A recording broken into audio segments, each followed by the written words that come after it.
E aí, tô falando aqui, o áudio tava desligado. Uai, não funciona não, né? Aí não vai. Se não ligar o trem não vai. E aí? E as novidades?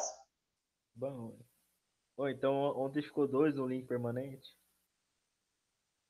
Você Na viu aula. lá, né? Aham. Ai, cara. Eu deixei o trem rodando. Foi até 11 e tanto da noite. A galera dorme, né? A galera dorme e volta depois, ou vai jantar, deixa, vai assistir jogo e deixa. Tem de tudo. É. Tem um lá que trabalha de madrugada, então o cara deve ter ido dormir, deve ter deixado deve ter ficado online, né? Porque vai que cola, né? Uhum. Assim, eles ficaram com falta, sabe? Mas o que vale é a intenção, né? Valeu tentar. Tem que arriscar, cara. Tem que tentar na vida. E aí, Fernando, tudo tranquilo? Boa noite, Rivan, tudo bem? Tudo tranquilo, graças a Deus. Bom demais, você não falou mais nada sobre aquela ideia lá, o que você está aprontando? Você deixou para depois? Alberto, se eu te contar a minha vida, Se você contar a sua vida para um carroceiro, o burro chora. o problema, meu chefe tá de férias, eu tô no lugar dele, mas tá foda. Esses funcionários em destaque aí, eu falar, viu? Sofre demais quando o chefe sai. Tá É assim fácil mesmo, não. hein? Quem mandou ser bom? E essa galera, será que eles vão entrar agora? Será que eles estão achando que vai ter intervalo? O que eles estão pensando, hein? Eu acho que podia deixar pra começar às 8h30, não? Podia deixar para começar 8h30? É. O aluno é o único consumidor que paga para não receber, entendeu? Paga e fala assim, pelo amor de Deus, não oferece o serviço, não, por favor, não faça isso comigo. É. É impressionante. Ou não? Só vai ser aula? Não. Hoje é a aula normal. Tem uns conteúdos que a gente vê hoje. Vamos começar, né? 8h03 já. Quase 8h04 já, tá tranquilo. Então a gente começa e conforme o pessoal depois for entrando, eles vão acompanhando aí, qualquer coisa eles pegam. Hoje é algo interessante, assim, conteúdo de usinas hidrelétricas em si, né? Assim, deixa eu compartilhar aí com vocês. É um assunto muito esclarecedor quando a gente fala de barragens, porque a gente acaba sempre falando de barragens com o objetivo de gerar energia elétrica a partir da energia potencial, energia cinética, de barragens, né? Quando a gente fala barragem, a gente acaba relacionando muito com usina hidrelétrica, né? Por mais que barragem não seja só isso, a gente tem isso em mente, tem isso como uma referência, acaba ficando a ideia que barragem é usina hidrelétrica. Né? A gente tem isso em mente. E aí, Vinícius, tudo tranquilo? E aí, Roberto, beleza? Você tá acompanhando uma obra, é remunerado ou é voluntário? Que história é aquela lá? Lá, não, eu não consegui ainda entrar em contato com o engenheiro, não, mas eu tô lá voluntário, só para mim pegar uma base só. Mas eu vou conversar com ele para ver Você se. não invadiu a obra. Ninguém sabe que você está lá, não. Você só está. O engenheiro não sabe, o Eu tô lá, tô lá acompanhando só essa obra aqui. curiando só. Bom demais, é isso. O povo não pode descobrir, né? Igual quando você namora com a moça, né? E ela descobre. Aí o relacionamento termina, né? Geração de energia elétrica. Bom demais, Vinícius. Isso aí, cara. Achei bom aí você tá lá envolvido, voluntariamente que seja, mas é assim mesmo, cara. Parabéns aí. Boa noite, Gustavo. Boa noite, Matheus. Tudo tranquilo? Vocês já estão vendo o material aí? Como é que tá? Gente, esse material, né, esses materiais, de uma forma geral, eu até esqueci de colocar lá, eu acho importante depois eu atualizar. Esses materiais, assim, né, bonitinhos, todo personalizado, com informações técnicas, assim, bem precisas. É um material de Furnas, tá? É um material aí do professor Ricardo, né, que trabalhou com vocês semana passada. Eu tenho também algumas coisas do Gambale, né? Eu coloquei lá, vocês chegaram a olhar o AVA, né? Tem uma organizada boa lá no AVA em relação ao material do Gambale. Só preciso especificar lá, talvez, agora as atividades, mas eu tirei para pegar em relação aos conteúdos, disponibilizei os slides, a planilha do Gambale, as aulas gravadas, está tudo lá. Né? Centralizei tudo lá para vocês acessarem com certa facilidade, tá? Então, esse material aqui, muitas informações são meio que, assim como aqui o Ricardo trouxe, né? Algumas informações, às vezes, a gente nem acha, assim, na internet, sabe? É mais questões de Furnas, sites, informações sobre as barragens de Furnas também. É claro que é genérico, mas vocês vão ver muitos exemplos aí. Por exemplo, a barragem de Corumbá, né? Acho que lá você foi, né, Fernando? Você não foi em Furnas no laboratório, mas na barragem de Caldas Novas você foi, né? Pois é, bom demais. Eu estava assim ansioso para visitas, né, nesse ano. Sempre, 2018 e 2019, a gente visitou o Centro Tecnológico de Pesquisa de Furnas, em Aparecida de Goiânia. Estava ansioso para essa visita, ainda tenho esperança de que a gente consiga.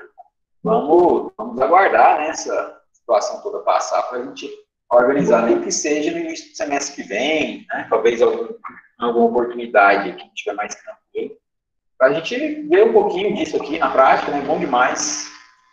É bom demais. Então, hoje, a gente vai falar um pouquinho sobre usina hidrelétrica. Né? Dentro do empreendimento do setor elétrico, a gente tem algumas categorias aí, tá? A gente tem a geração por meio de sistemas hidroelétricos, termoelétricos, termonucleares e fontes alternativas, né?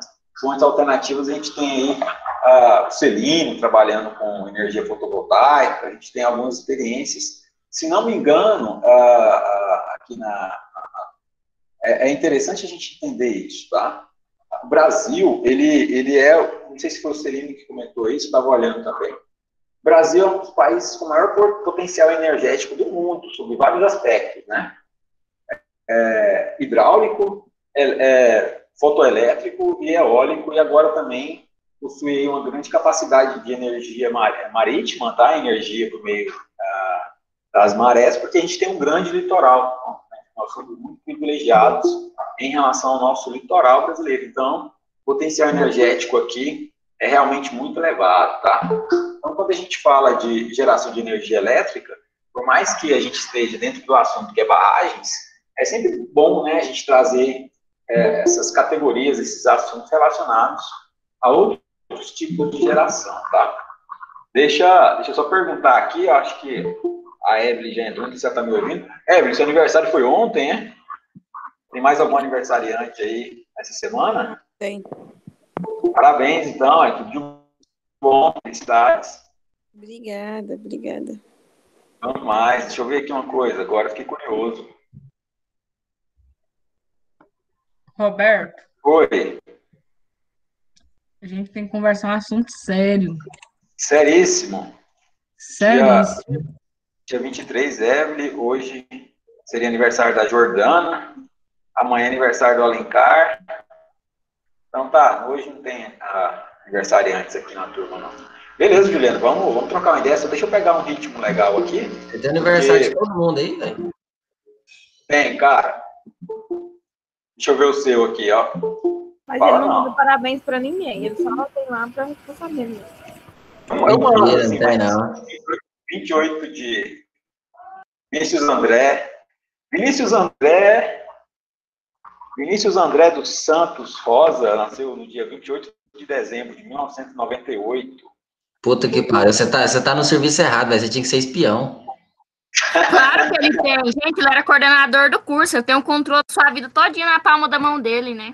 Tem sua Não, vida na inteira, vida toda não. só na planilha, né? Não tem acesso ao sistema mais não, né? Perdi as moral, né? mas eu entrei no sistema e hackeei vocês, entendeu? Menos. Aí agora eu tenho uma planilhazinha. Mas assim, eu fiz aqui os aniversários. Seria pra você dar presente, Roberto? Isso aqui é para, teoricamente, né? Eu ver quem tá A ficando mais presente não é, velho. né, Juliana? Até hoje não chegou o presente. Nem para Ô, Vinícius, se eu te mostrar uma coisa Ah. Que? Travou. aqui, se eu te falar, Tá travando. Tá mesmo. olha aí, o seu colega. É porque eu tava jogando a planilha aqui, compartilhando. Benedito Braz, é isso mesmo? Nossa, velho, o cara sabe até. Ah, não tem dó. Ó, se eu quiser descobrir a sua vida enquanto adolescente aí, já sei até Nossa. onde procurar. E aí, Carlos? Firma ou não? Carlos Bom travou demais, pra mim. Roberto. Você, tranquilo? Bom É, demais. porque Bom eu tô pelo demais. celular, hoje tá ruim. Tá meio ruim. Tá. Não, mas o pessoal tava falando que a minha imagem, o meu áudio também tinha travado, mas é porque eu fui representar aí a planilha. Mas agora voltou ao normal aí, o meu áudio, minha imagem, tudo certo? Tá travando Tá a de imagem. boa. Minha imagem tá travando, Juliana? Tá. Entendi, Sim, vai. alguma coisa, porque tá parecendo Vai me dando geração de feedback aí. energia elétrica aqui. Não, é isso mesmo. É porque eu estava mostrando aqui algumas coisas, mas aí foi antes de vocês aparecerem. Aí quando veio muita gente assim, aí eu tirei para não mostrar para quem entrou agora, igual você, Laiane, entendeu? É o seguinte, quem vai começar a Mostrar chorar o aqui, quê? comece antes. Mostrar o quê? O Vinícius estava duvidando que eu tinha a data de aniversário dele. Eu dei parabéns para a Eve. Vocês deram parabéns para a Eve pelo aniversário dela de ontem? Sim. Foi ontem? Ô, Evelyn, parabéns, cara. Eu nem sabia. Eu não gosto dela. Feliz aniversário, Evelyn. Muitos anos de vida. Obrigada, Muita cara. saúde, paz e felicidade. Amém. Pra você também. Obrigado. Não é gente, não, cara. Então, gente, para quem chegou agora, hoje a gente vai estudar aí sobre um assunto que a gente acaba vendo barragens como geração de energia, como hidrelétrica, tá? Hoje o assunto é hidrelétrica. Então, a gente tem a aula de hoje, a aula da semana que vem, para a gente ver esses, deixa eu ver aqui, esses simplórios 82 slides, mas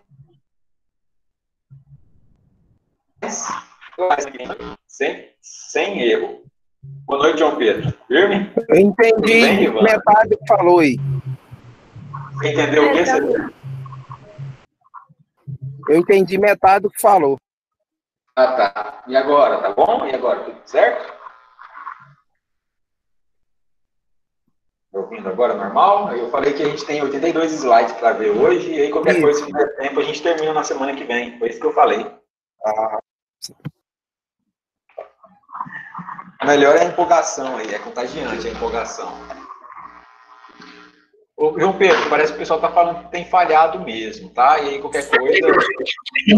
Se você souber a raiva, se você souber a raiva que eu tô do trabalho que você passou... Que isso, Laiane? Descansa seu coração. Estressada que esse trabalho que você passou. Mas é mesmo? O pessoal tudo Só que não é assim o trabalho, não, que eu tô perdido nesse trem, desesperado com prova. Não, preocupa não. Isso aí, pode ficar tranquilo. Não, preocupa não, imagina. A gente vai se fuder, não vai se preocupar, não. Por que você não pede? Roberto, você podia ter passado, eram umas atividades pra gente treinar pro dia das provas. É mesmo, Roberto.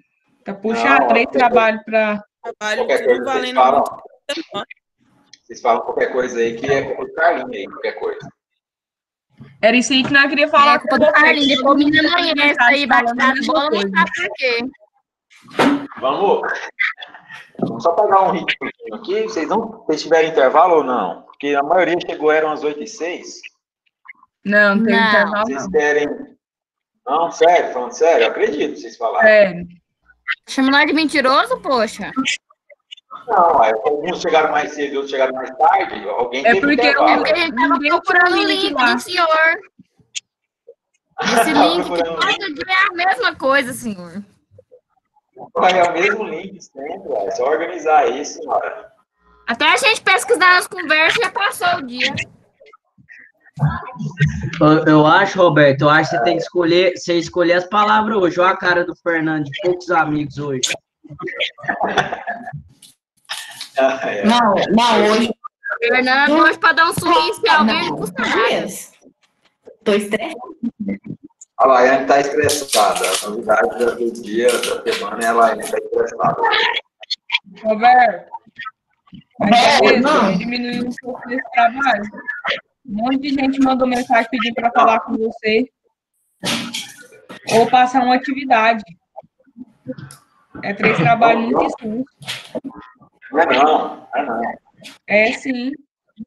Depois, vamos conversar Você é sobre muito isso. criteriosinho. E você é muito criterioso em correção. Então não vai ser nada fácil. Nós sabemos disso. Sou não. Uhum. Vamos pegar aqui, ó. O slide está aparecendo para vocês, normal. Isso, Acompanhe aqui comigo, Roberto, por você quer favor. falar Vamos pegar aqui. é fácil. O Roberto está tentando fugir do assunto. Gente, a gente tem que ir pro assunto. O assunto da aula de hoje é esse. Depois a gente reserva o tempo para conversar sobre o trabalho. Senão não vai não, velho. Já foi 1h17 da aula. 1h27 minutos. Né? O tempo inicial. Então, vamos pegar um ritmo aqui, senão a gente não vai render hoje. gente, essa reunião tá muito ruim. Para mim também áudio, tá. o áudio. Nossa, pra mim também tá demais. O áudio tá dando interferência. Desative o áudio. Muito ruim, velho. Tá falhando toda hora. Muito ruim. Desative o áudio, por favor. Desativem o áudio de vocês. Para ver se melhora. Eu acho que tá dando interferência. Melhorou agora, não melhorou? Tinha alguém dando interferência, sabe? Aí eu mesmo estava com dificuldade de entender o que vocês estavam falando, porque estava dando tipo um chiado na falha. Mas vamos combinar o seguinte: durante a aula, como é a aula de hoje e a gente tem a aula da semana que vem, vamos combinar assim: vamos focar nos assuntos da aula e aí a gente reserva um tempo, eu converso com alguns de vocês fora do horário da aula sobre o trabalho e a gente combina alguma mudança ou ajuste e aí depois esse grupo de pessoas repassa para a sala. Tá? No caso aí, não sei se a Juliana ainda é representante, não sei quem está de vice. Aí se organizem aí, vamos ver se às vezes vocês me chamam no WhatsApp mesmo, ou se a gente marca uma conversa, tá? Mas vamos pegar um ritmo legal aqui para o assunto da aula, que esse assunto é bom, é um assunto relacionado ao que a gente espera para a disciplina de barragens, que é a hidrelétrica, tá? A geração de energia hidrelétrica. E aí a gente tem, pela hidrelétrica, tá? A gente tem sempre outras formas de gerar energia, tá? Por meio da termonucleares, fontes alternativas, como eu citei da aula, e essa categorização das hidroelétricas, elas são da seguinte forma: esse CHG, deixa eu até colocar aí no chat para vocês, quando ele fala CGH é uma central geradora hidrelétrica. Quando ele fala PCH, essa PCH, gente, é muito comum e vai ser assim, para quem tiver intenção de trabalhar com isso, tá? Principalmente aqui na região, nas fazendas, mas vão trabalhar muito com esse termo de PCH, que é uma pequena central hidrelétrica. E esse termo UHE é usina hidrelétrica em si, né? Aí a gente está falando aí de um grande potencial gerador, tá? Então, só colocando uma legendinha aí para vocês entenderem, quando a gente falar essas siglas, vocês já terem uma noção. Está relacionado com a potência instalada, então está em ordem crescente aí. Certo? Quando eu falo a CGH, que é a Central Geradora Hidrelétrica, ela é, como se diz, uma geradora de energia, qualquer que seja. Qualquer energia que você conseguir gerar por meio de recursos hídricos, ela é considerada uma central geradora hidrelétrica. Não tem limite mínimo, tá? Ela vai até 1 megawatts. Então, entre 1 e 30 é a PCH, que é mais instalada em fazendas de porte, né, nesses casos. E a UHE, no caso, já é realmente uma grande geradora, tá? E a gente já está falando de uma usina, beleza? Mais comum para a gente aqui, vamos dizer, essa PCH, tá? Porque a CGH, né, ela acaba que o pessoal faz, infelizmente, sem contratar um profissional. Né? A gente viu muito isso, né? O pessoal comentou muito sobre isso. Então, o foco de vocês aí seria essa PCH, beleza? Quando a gente tem um ciclo de implantação de uma usina, a gente tem que fazer aí algumas estimativas e estudos antes de irmos para a etapa do projeto. O que a gente faz? A gente elabora uma estimativa do potencial hidrelétrico, o estudo do inventário da bacia hidrográfica, o estudo de viabilidade do aproveitamento hidrelétrico, aí a gente vai para o leilão de energia. Né? O Ricardo Ferreira comentou muito sobre esse leilão de energia, somente com algumas dúvidas, perguntas que vocês fizeram, tá? Depois a gente vai para o projeto básico da usina, que ele falou que muitas usinas o pessoal acaba nem preenchendo, né, naquele mapeamento de usinas de nível nacional, o pessoal acaba nem preenchendo o projeto básico, tem o projeto executivo e a construção em si da usina, tá? São essas etapas aí. Acabei clicando muitas vezes. No estudo do inventário, a gente tem, então, o estudo da bacia hidrográfica, né? Vocês já fizeram hidrologia, né? Todo mundo já fez hidrologia, gente? Ou alguém não fez ainda a disciplina de hidrologia? Deixou de fazer? Deixou para depois? Não. Se alguém não tiver feito a disciplina de hidrologia, me manda no chat aí, só para eu ter uma noção, porque para N2 a gente vai ter que ter algumas noções dessa disciplina, desse assunto, tá? Principalmente no que se relaciona com a bacia hidrográfica, tá? A gente sabe, eu comentei com vocês aí em algumas aulas já, que o rio, o que a gente vê do rio, na verdade, é só uma parte dele, né? O rio, ele sempre acompanha, eu via isso, obrigado pelo retorno. Se mais alguém não tiver estudado a disciplina, por favor, me avisa, tá? Porque a gente vai precisar, eu vou precisar dessa informação aí para N2 de vocês. Então, o rio, ele é sempre acompanhado. E agora eu fiquei preocupado, irmão. Eu não sei se você lembra, nem lembra do assunto ou não lembra se fez. Aí, se não lembra, nem lembra se fez ou não, aí é grave, tá? Aí é grave. Porque eu não sei. Eu fiz. Aí é grave. Fiquei preocupado agora. Então, o rio, o que por enquanto, o que a gente precisa resgatar? O rio é acompanhado de uma bacia. Sempre eu tenho ali uma umidade, vamos dizer assim, que acompanha aquele fluxo. E muitas das vezes, o volume d'água que fica, na maioria das vezes, na verdade, são raras as exceções. Meu volume d'água que eu vejo, fica ali na superfície, ele é sempre menor do que o que eu tenho ali, vamos dizer assim, naquela bacia, aquela umidade que o próprio rio gera. Então, isso é muito perigoso, porque a gente acaba olhando só para o rio e esquece os impactos e a influência que a própria bacia dele gera em relação à fauna e flora e também em relação ao impacto de quando eu barro aquele fluxo. Então, quando eu fecho o fluxo d'água do rio, eu tenho que considerar o fato de que aquela região ao redor do rio já está úmida. E aí a gente vai entrar um pouco mais fundo na discussão, porque quando a gente estuda tanto o concreto em relação ao traço do concreto em si, tanto mecânica dos solos, a gente tem sempre a influência da água no material. Então, quando eu falo, por exemplo, de traço, o traço ele tem água, cimento, e eu tenho que considerar a umidade dos agregados quando eu vou elaborar um traço. Por quê? Porque se o meu agregado ele já estiver úmido, a quantidade de água que eu vou colocar nele tem que ser menor quando o meu agregado está seco. Né? Faz sentido. Vocês lembram disso em relação a materiais de construção? Essa questão da relação água-cimento, do traço. Né? Sim, e aí, sim. Sempre que a gente fala de traço, a gente tem que considerar que o agregado está seco. Só que na prática de uma obra, o agregado ele nunca está seco, porque ele pega a umidade do ar em si, fora o fato de que às vezes ele é armazenado em uma região que é úmida por si só, chove sobre esse agregado, então tem que tomar muito cuidado com isso. Beleza, a gente está falando de uma obra de pequeno porte, em que o agregado foi mal armazenado. Agora, imagina a gente falar de uma barragem em si, que eu tenho um grande bloqueio da água, e qual é a influência que essa umidade vai gerar na minha barragem em si e em toda a região ao redor, tá?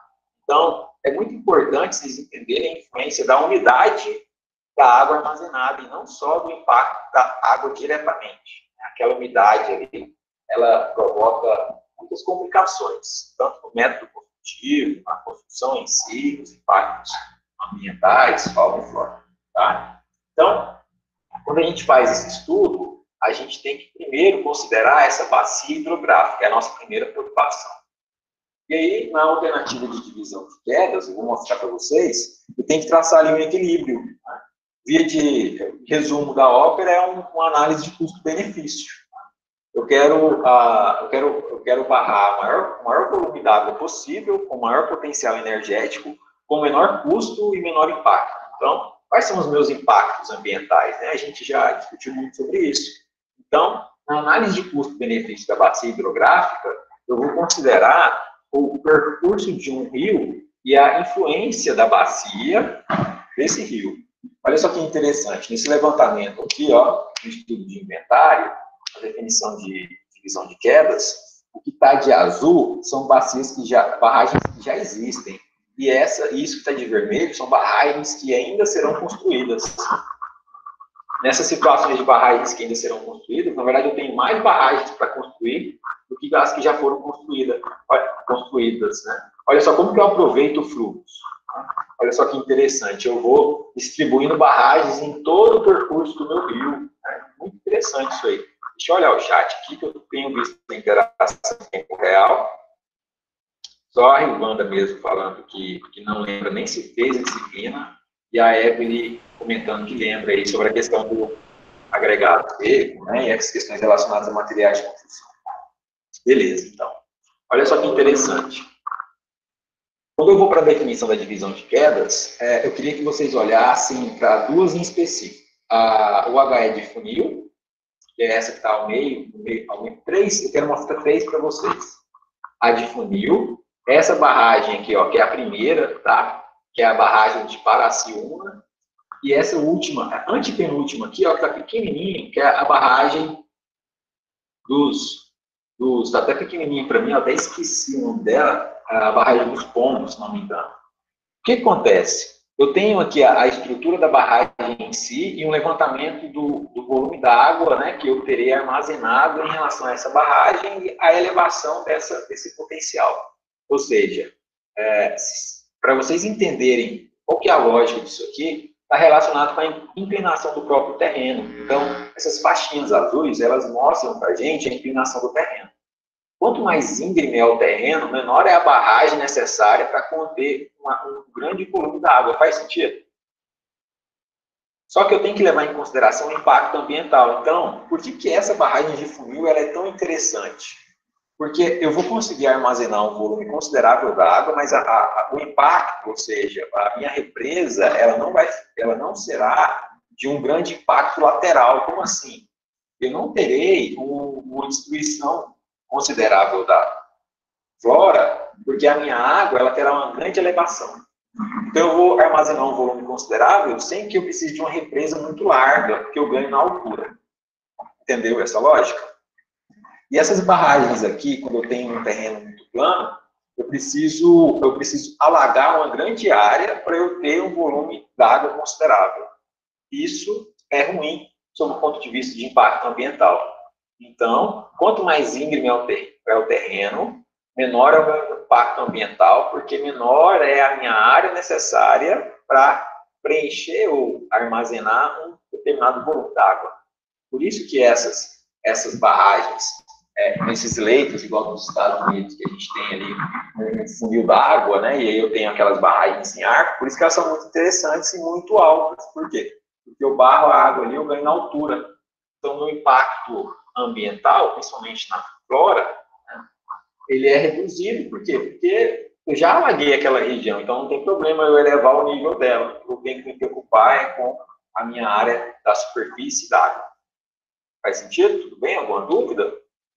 Então, em relação ao custo-benefício, sobre a perspectiva do impacto ambiental, a de funil ela é muito boa, ela é joia. Por quê? Porque ela ganha na altura, assim como essa primeira aqui. Tá? Essas outras, elas são problemáticas no aspecto ambiental. Tá? Quanto mais plana for, pior é o impacto ambiental, e isso, inclusive, afeta a visão da sua barragem, a autorização dela, o projeto, os mecanismos de segurança, vários fatores aí. Continuando aqui, então, quando eu vou para a análise de viabilidade, eu tenho, para difunil, um aproveitamento ótimo com impacto ambiental reduzido. E aí eu tenho também o fator econômico, por quê? Porque como eu terei um pequeno alagamento lateral, essa minha barragem, ela é muito concentrada, né? Eu não preciso criar uma barragem com um comprimento considerável, eu não preciso fazer ali uma espécie de lagoa, né? Eu só barro aqui e a própria montanha me ajuda a fazer a retenção ou contenção lateral. Tá? Na de Simplício, que a gente tem uma queda única, a gente vai fazer aí alguns exemplos, tá? Vou trazer alguns exemplos aí. Eu tenho, então, a tomada d'água, o vertedouro, a barragem em si, a casa de força e o acesso. O que é essa ideia da queda única?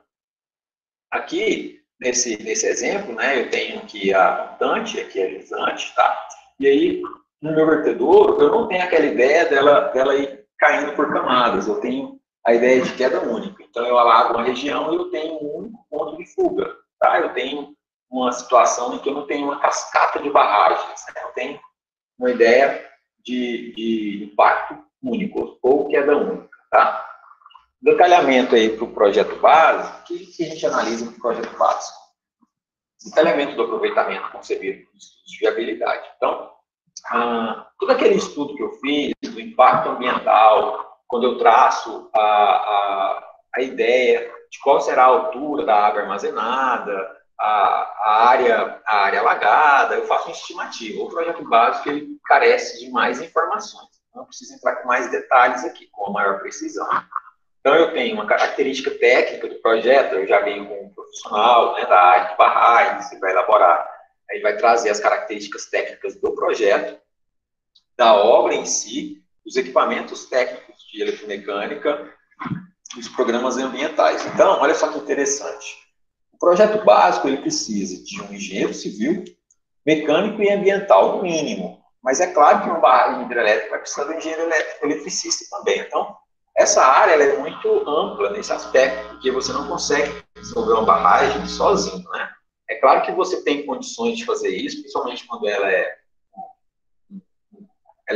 tem uma categoria menor, mas não é indicável, né? Por quê? Porque a gente entende muito de mecânica, nem dos equipamentos de eletromecânica, então a gente não pode correr esse risco, até mesmo porque a gente não tem essa especificação técnica em si. A gente tem especificação técnica para a construção da retenção, que é a barragem em si. A construção de uma usina hidrelétrica, você carece de outros profissionais, tá?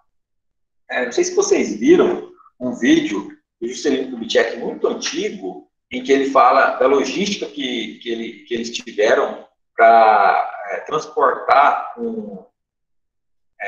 não sei se era uma turbina ou na verdade um gerador. Vocês já viram esse vídeo? É um vídeo assim de pelo menos uns 40 anos atrás, assim, 30 anos atrás. Vocês chegaram, alguém viu esse vídeo? Depois, se não tiverem visto, dê uma pesquisada, qualquer coisa eu até mando para vocês. A logística necessária para o transporte de um gerador para levar energia elétrica para Brasília, na época da inauguração de Brasília. Eles não tinham ainda uma infraestrutura ali, né?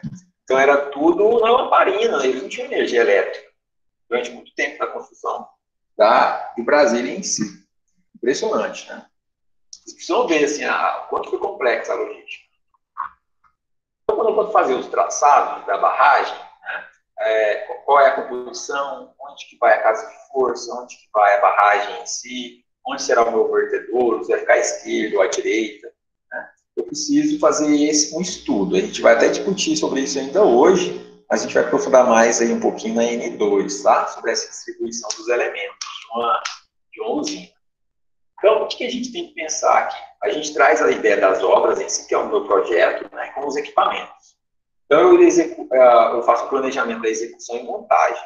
E aí, é como se fosse um quebra-cabeça, tá? A gente tem que aproveitar o recurso hidráulico, mas a gente tem que trabalhar também com a segurança. O assunto de segurança de barragens, ele é um assunto muito amplo, que a gente tem visto até aí as situações enfrentadas, né? Então, esse aspecto de segurança, ele acabou se tornando um assunto amplo dentro da disciplina de barragens. A gente vai estudar muito sobre segurança das barragens também na N2. Esse é praticamente discussão sobre projeto e segurança. As características, quando a gente vai falar do aproveitamento hidrelétrico, a gente tem que trabalhar a característica da produção de energia. Então, eu tenho duas situações. Eu tenho a usina sem capacidade de acumulação e a usina com reservatório de acumulação.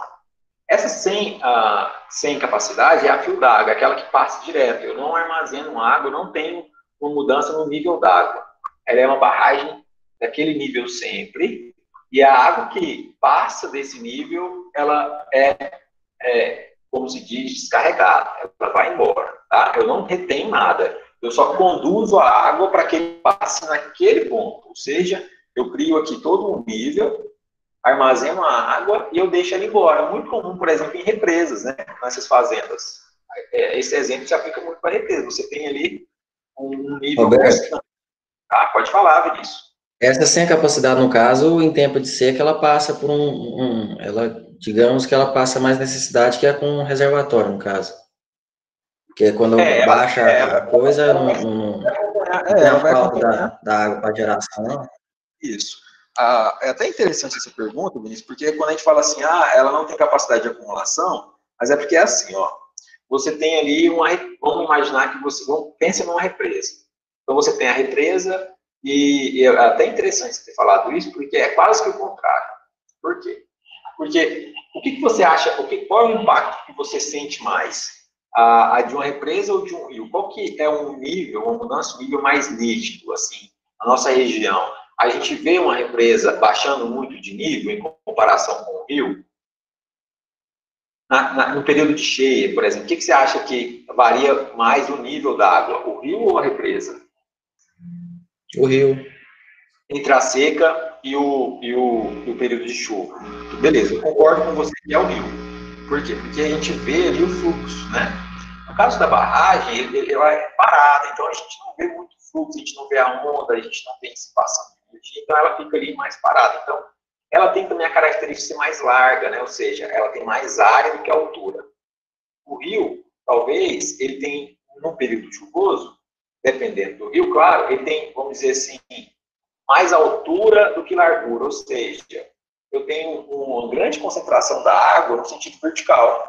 Então, a variação do volume é afetada muito pela variação vertical. No caso da barragem, é o contrário, por exemplo. Se tem uma barragem muito larga, quando eu tenho uma variação ali de 10 centímetros, é um volume d'água enorme, entendeu? Porque a área dela é muito grande.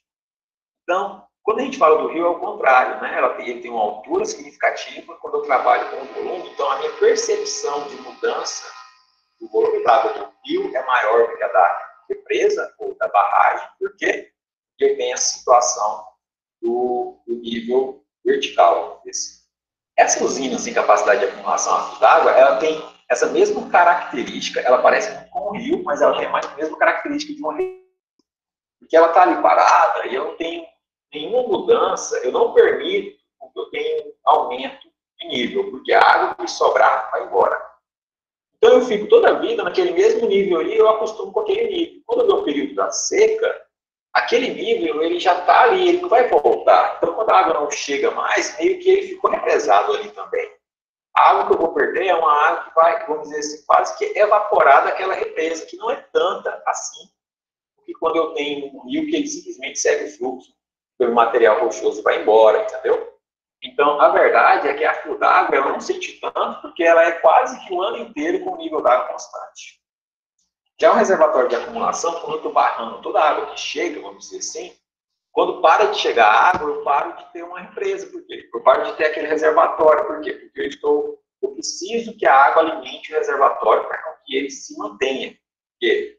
Porque a barragem, por mais que eu tenha essa ideia de reter, eu preciso deixar a água embora, né, vamos dizer assim, porque a própria geração de energia carece desse fluxo. E aí, quando eu tenho uma situação em que a minha geração de energia, ou seja, o meu fluxo de água evacuada é maior do que a de água que chega, eu começo a perder o nível da barragem, ou daquela usina hidrelétrica, porque tem mais água sendo evacuada do que está sendo alimentada aqui na minha montante, sabe?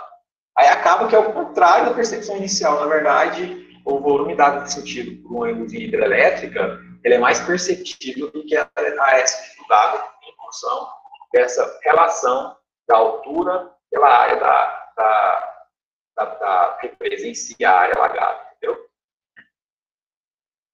Show. Quando a gente vai para a característica da produção, daqui a pouco eu vou trazer algumas imagens e vai até esclarecer isso aí. Quando a gente vai da característica da produção de energia, a gente tem algumas usinas em reservatório, como a de Teles Pires e a de Porto Magalhães, que ela, olha só o nível dela na máxima e na mínima. Isso que a gente estava falando, ela não muda, né? Ela continua ali, ó. A de Teles Pires é 220 e a de Porto Magalhães 620. O que ele está falando? Ele está falando que a altura máxima e mínima deles vão variar entre 220, 220 e 620, 620. Na prática, a variação da altura do nível dessas usinas é de centímetros. Né? Por quê? Porque tem um fluxo contínuo, mas quando eu paro de receber água, é como se eu assim, ó, Vinícius, só para reforçar a resposta. Na contínua, tá? Nessa fluxo contínuo, perto d'água, quando para de chegar água, eu paro de evacuar a água. No caso de reservatório, não. Quando eu paro de receber água, mesmo assim eu preciso continuar descarregando aquela água para continuar a geração. Então, na fio d'água, a verdade é que quando eu paro de receber água, a minha geração ela é interrompida ou reduzida. Então, a geração ela é influenciada por essa altura, por esse fluxo d'água, tá? Já a usina com reservatório, não, eu tenho uma diferença de nível aí. No caso do Pai Querer, eu tenho uma variação de 35 metros, da mínima para a máxima. Beleza? Deixa eu ver aqui alguém. Beleza. Vi aí sua resposta, Juliana. Quando vocês mandam mensagem, eu vejo em tempo real. Eu até tinha mandado uma mensagem para todo mundo. Tem aqui 33 já participantes. Estava olhando para ver se faltava alguém, mas eu acho que agora a maioria está por aqui. Né? Vamos entender aqui, ó. Quando eu tenho uma usina com reservatório, que é no caso do fio, eu tenho uma variação da máxima para a mínima e eu sinto isso com uma maior intensidade. Nesse caso, uma variação de 22,5 metros, da mínima para a máxima. Tá? Esse aí é do Rio de Janeiro. Quando eu tenho esse tipo, né, de usina, eu tenho então o meu reservatório, eu tenho um canal, que é onde eu recebo o reservatório. Por que esse canal está lá embaixo? Alguém gostaria de comentar? Né? Eu busco a água, ou seja, o meu canal está instalado a verdade, quanto mais baixo for o meu canal, minha tomada d'água, melhor. Por quê? Porque lá embaixo tem a maior pressão, não é? Se eu tenho a maior pressão, e digamos que não, se você pegar mais em cima, pode chegar a faltar, não, no caso? Eu entendi o que você disse, mas não é por isso que eu faço isso. É porque a energia está relacionada com a energia elétrica, está relacionada com a energia potencial gravitacional. Então, quanto maior a altura, maior é a minha energia potencial gravitacional. E diferente do que a gente está acostumado, né, que a gente pega a região mais alta de maior energia, no nosso caso aqui é o contrário, tá? A minha energia potencial gravitacional, eu começo a contar a partir de cima, lá do nível d'água, eu conto do nível d'água para baixo. E o cálculo da minha energia potencial gravitacional é a base daquele volume d'água. Então, quanto mais baixo for a minha tomada d'água, maior é a pressão, maior é a energia potencial armazenada nesse volume. Então, eu tenho um duto, né, o duto forçado, a tomada d'água, passa pela casa de força, gera uma energia e aí eu transmito isso pela minha linha de transmissão. Vou fazer uma leitura aqui rápida, tá? Essa usina hidrelétrica, ela é um conjunto de obras e equipamentos, cuja finalização é a geração de energia elétrica através do potencial hidráulico existente em um rio. Como que eu vou medir esse potencial hidráulico de um rio? Está muito relacionado com a altura dele. Então, quanto maior a altura que eu consigo nessa barragem aqui, maior é a minha energia potencial. Mas eu tenho que jogar na balança se o investimento para construir uma barragem de grande altura é justificável ou interessante. Tá? Então, a gente vai discutir um pouquinho sobre isso, até como que eu faço essa análise de custo-benefício. A gente faz primeiro uma estimativa da energia que eu quero gerar, depois eu trabalho com essa ideia de qual é o tipo de solução que eu vou adotar, se eu vou adotar fio d'água, barragem com reservatório, por aí vai. O que foi, Carlos? Compartilha aí, ué.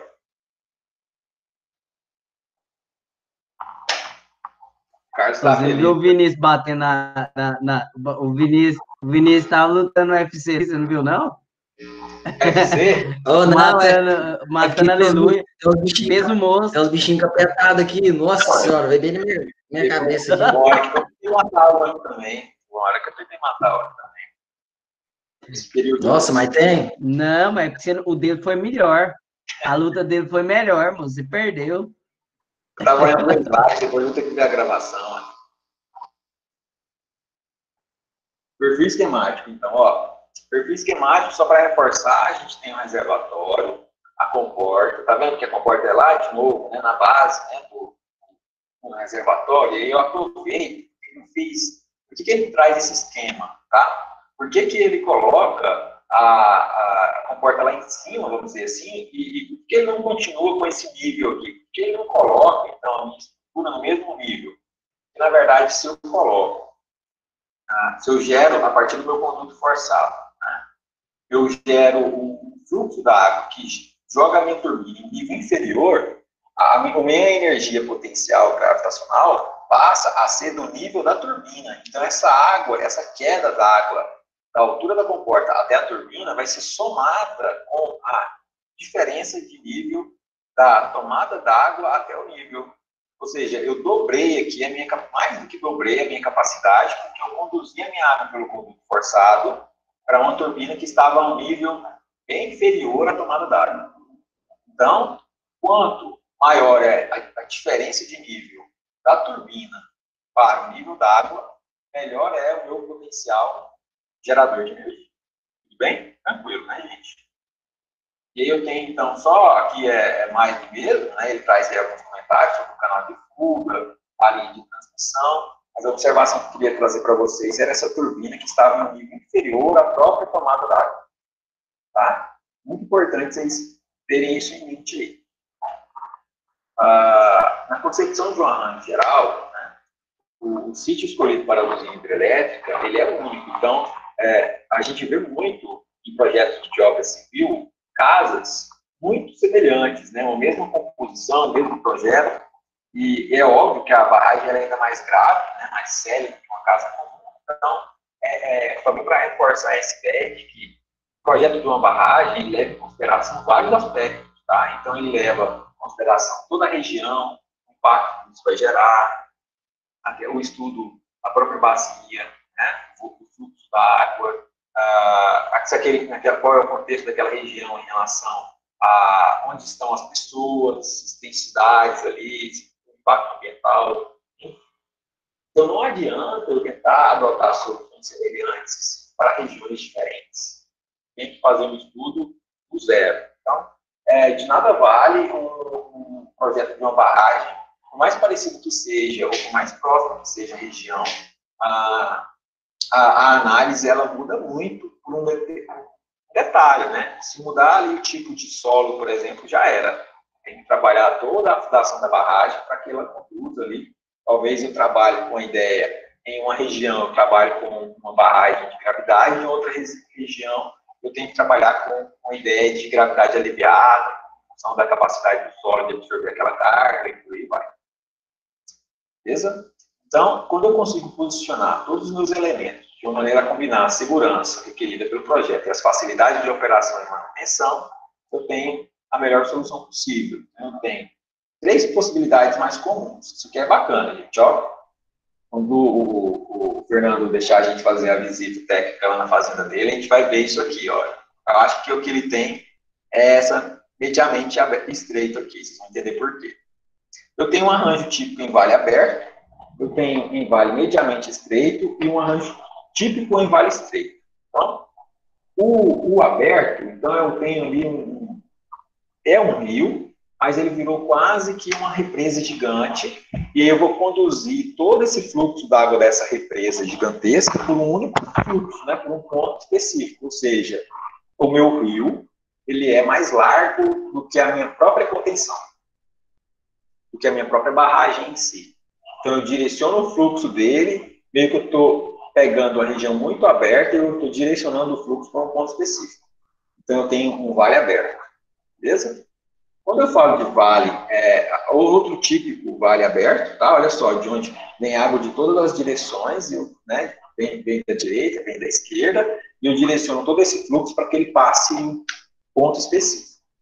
Quando eu falo da mediamente estreita, na prática, é como se o fluxo fosse praticamente ou muito próximo da própria contenção em si, da própria barragem. Eu tenho um rio ali, ele tem algumas limitações laterais em relação à sua abertura, né, em relação à sua expansão, em relação à sua área de alagamento.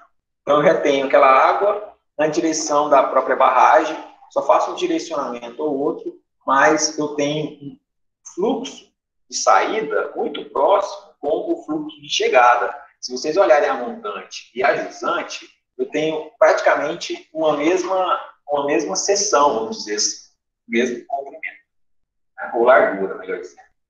Certo? Por mais, é claro, que o meu fluxo acontece em uma região muito menor, se eu olho para a montante e para a jusante, parecem ter a mesma largura.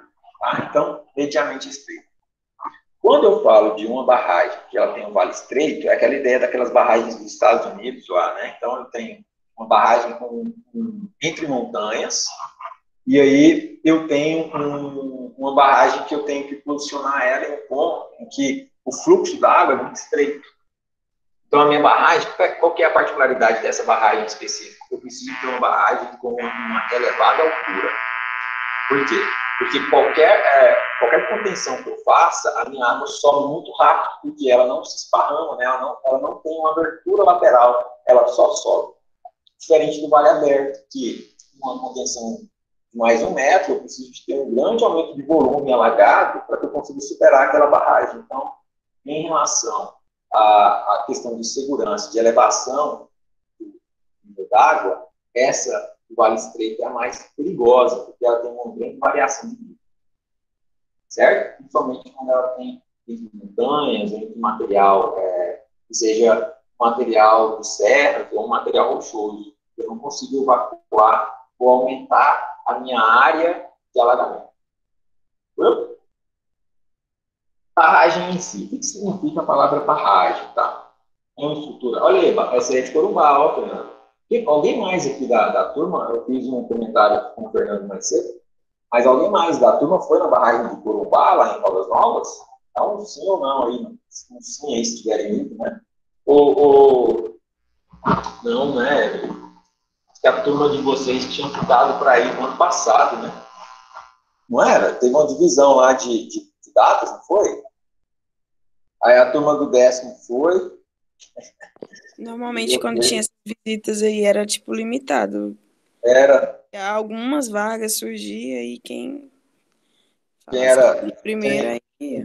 Quem tinha amigos ia, quem não tinha ficava. Geralmente, quando era limitado também, tinha prioridade para quem pegava matéria. Geralmente era assim.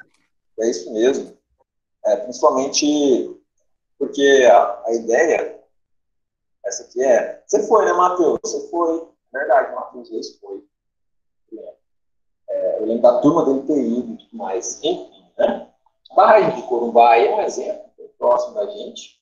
Essa aqui, ela não é tão antiga, né? E eu trouxe esse exemplo. Então, essa estrutura em solo concreto construída no Vale do Rio, da ombreira de uma margem para da outra, com o objetivo de elevar o nível d'água do até o nível máximo normal do reservatório, é chamado de barragem. Então, eu tenho um fluxo, vou barrar aquela água com o objetivo de elevar o nível d'água dela. Barragem. O que a gente vê muito em fazenda são diques. Faz aquela foto da fazenda Fernanda Diques. Eu tenho barragem. Por quê? Porque eu só tenho o objetivo de direcionar a água para uma região específica. Eu não estou ali direcionando ela, às vezes eu construo diques laterais para direcionar essa água para a minha barragem. Então, eu construo diques laterais, a água passa pelos diques, ela é direcionada pelos diques, chega na minha barragem e é elevada. Então, o dique, ele é uma estrutura usualmente em solo. Por que usualmente? Porque é muito cara a barragem em concreto. Então, como a minha barragem, o meu fluxo, não vai ser totalmente contido ali, eu só vou direcionar essa água, né, Então, eu construo um material mais barato. Então, eu direciono essa água a partir do dique, que fecha certas eventuais celas topográficas. Vocês lembram de cálculo 2? Qual que é o significado de cela? Vamos ver. Fernando. Lembra, certeza. Absoluta. Me ajuda aí em matemática. Ai, bicho, apelou, hein, Elisa? Ninguém lembra do que é um ponto de cela, de cálculo 2, quando a gente faz o estudo dos pontos críticos? Que decepção. O que é uma cela? Se a gente pensar na cela do cavalo, eu tenho parábolas, né? E eu tenho pontos críticos. Por que eu estou falando isso? Porque se a gente pensa nas curvas de nível aqui em serras, né? Quando a gente olha o material de serras, qualquer região, vamos pegar esse exemplo aí. Quando eu olho ela por cima, se eu foco nessas achuras aqui, ó, isso aqui são curvas de nível, tudo bem? O que é uma curva de nível? É um corte em que a altura relativa ao nível do mar é a mesma, né? Ou tende a ser valores próximos. Eu tenho várias intenções ou objetivos com as curvas de nível. Mas para a gente aqui, por que a gente usa a curva de nível? A gente usa a curva de nível para a gente ter uma referência e sabermos qual é a região que a gente vai ter que construir diques. A cela do cálculo 2, ela é um ponto que ela não é nem o máximo local e nem o mínimo local. Ela é um ponto crítico que possui uma curva, mas ela não é nem máximo nem mínimo. Ela tem ali uma reta ou um plano tangente naquele ponto, mas quando eu faço o estudo do hessiano, dos pontos críticos lá, e das derivadas parciais, que vocês, todo mundo com certeza lembram, ó, o Vinícius começou a batalha. A gente conclui que ali não é nem máximo. Não, moço.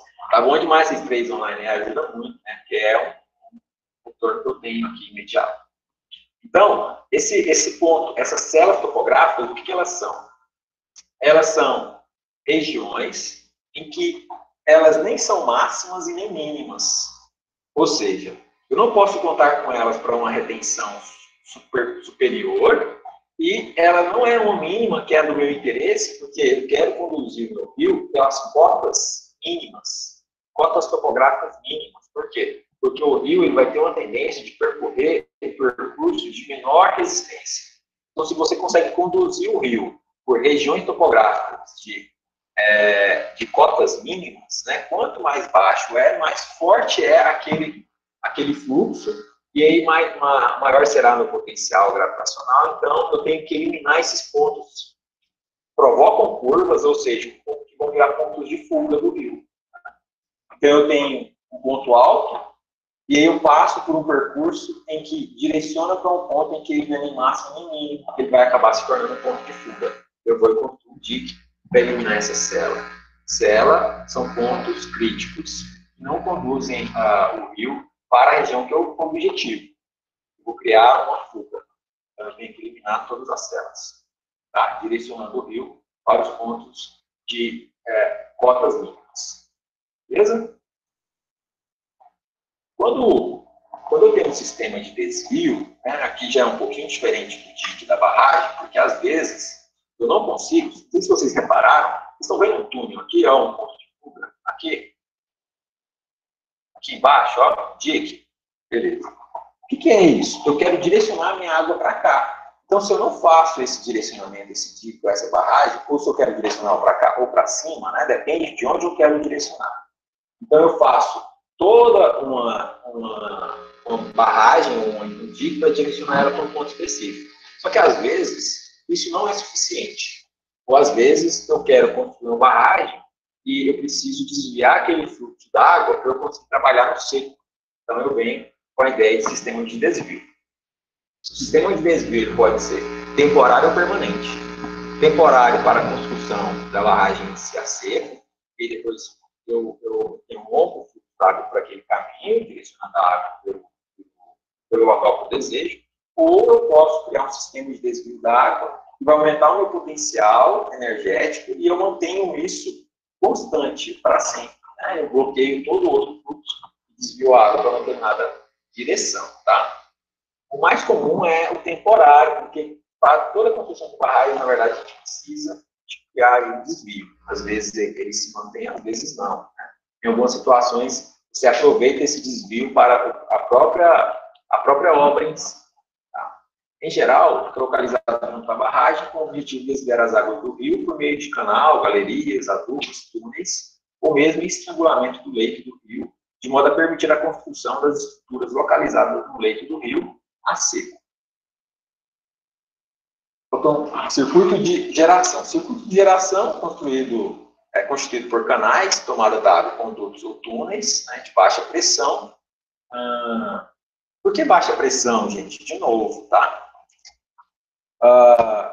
Se o meu objetivo é conduzir água para uma determinada região, eu direciono ela para aquela região. Quais são as regiões que possuem maior fluxo d'água? As regiões de maior pressão. Então, se eu quero conduzir água para uma determinada região, eu provoco uma abertura no ponto em que tem a maior altura possível do nível d'água. A gente até tinha falado um pouco sobre isso há umas aulas, quando até, eu acho que não sei se foi, não lembro quem foi que trouxe o vídeo de uma fazenda que teve a abertura rompeu, né? Até rompeu, destruiu a rodovia. Quem trouxe, agora fugiu aqui na memória quem foi. Naquele ponto, muito provavelmente, eu tinha uma abertura ali, um ponto de fraqueza, e eu tinha uma grande, foi o Gustavo, verdade, obrigado, Juliana. Eu tinha uma grande intensidade, então a minha água, ela vai passar pela região de maior pressão e de menor resistência, tá? Que é o circuito de geração, constituído por canais, tomadas d'água, condutos ou túneis de adução de baixa pressão, eventuais chaminés de equilíbrio ou câmaras de carga, condutos ou túneis forçados de alta pressão, casos de força externa, subterrânea e canal ou túneis. Não depende do meu objetivo. Se eu quero que a água passe por ali, eu vou fazer com que aquele ponto seja de grande pressão para que a água seja direcionada para aquela região, mesmo que ela tenha uma resistência, a pressão em si vai ultrapassar essa resistência. Se eu quero criar ali uma espécie de equilíbrio, chaminé de equilíbrio, como no caso da tomada da água, que eu quero que a água que vier a mais, ela simplesmente vá embora, eu coloco os pontos de menor pressão, que é o ponto que uma região é elevada. Então, eu quero que a minha água sempre se mantenha nesse nível. Então, eu coloco os meus pontos. Né? O que é a palavra chaminé de equilíbrio? Né? Chaminé, topo. Equilíbrio, nível dado. Certo? Essa região é a região de menor pressão de uma contenção em si, de uma barragem, tá? Porque lá em cima não tem energia potencial, né? Só tem a própria pressão atmosférica. Beleza? O circuito de geração tem por finalidade de reduzir a água para a transformação de energia mecânica em energia elétrica. Estrutura de vertimento.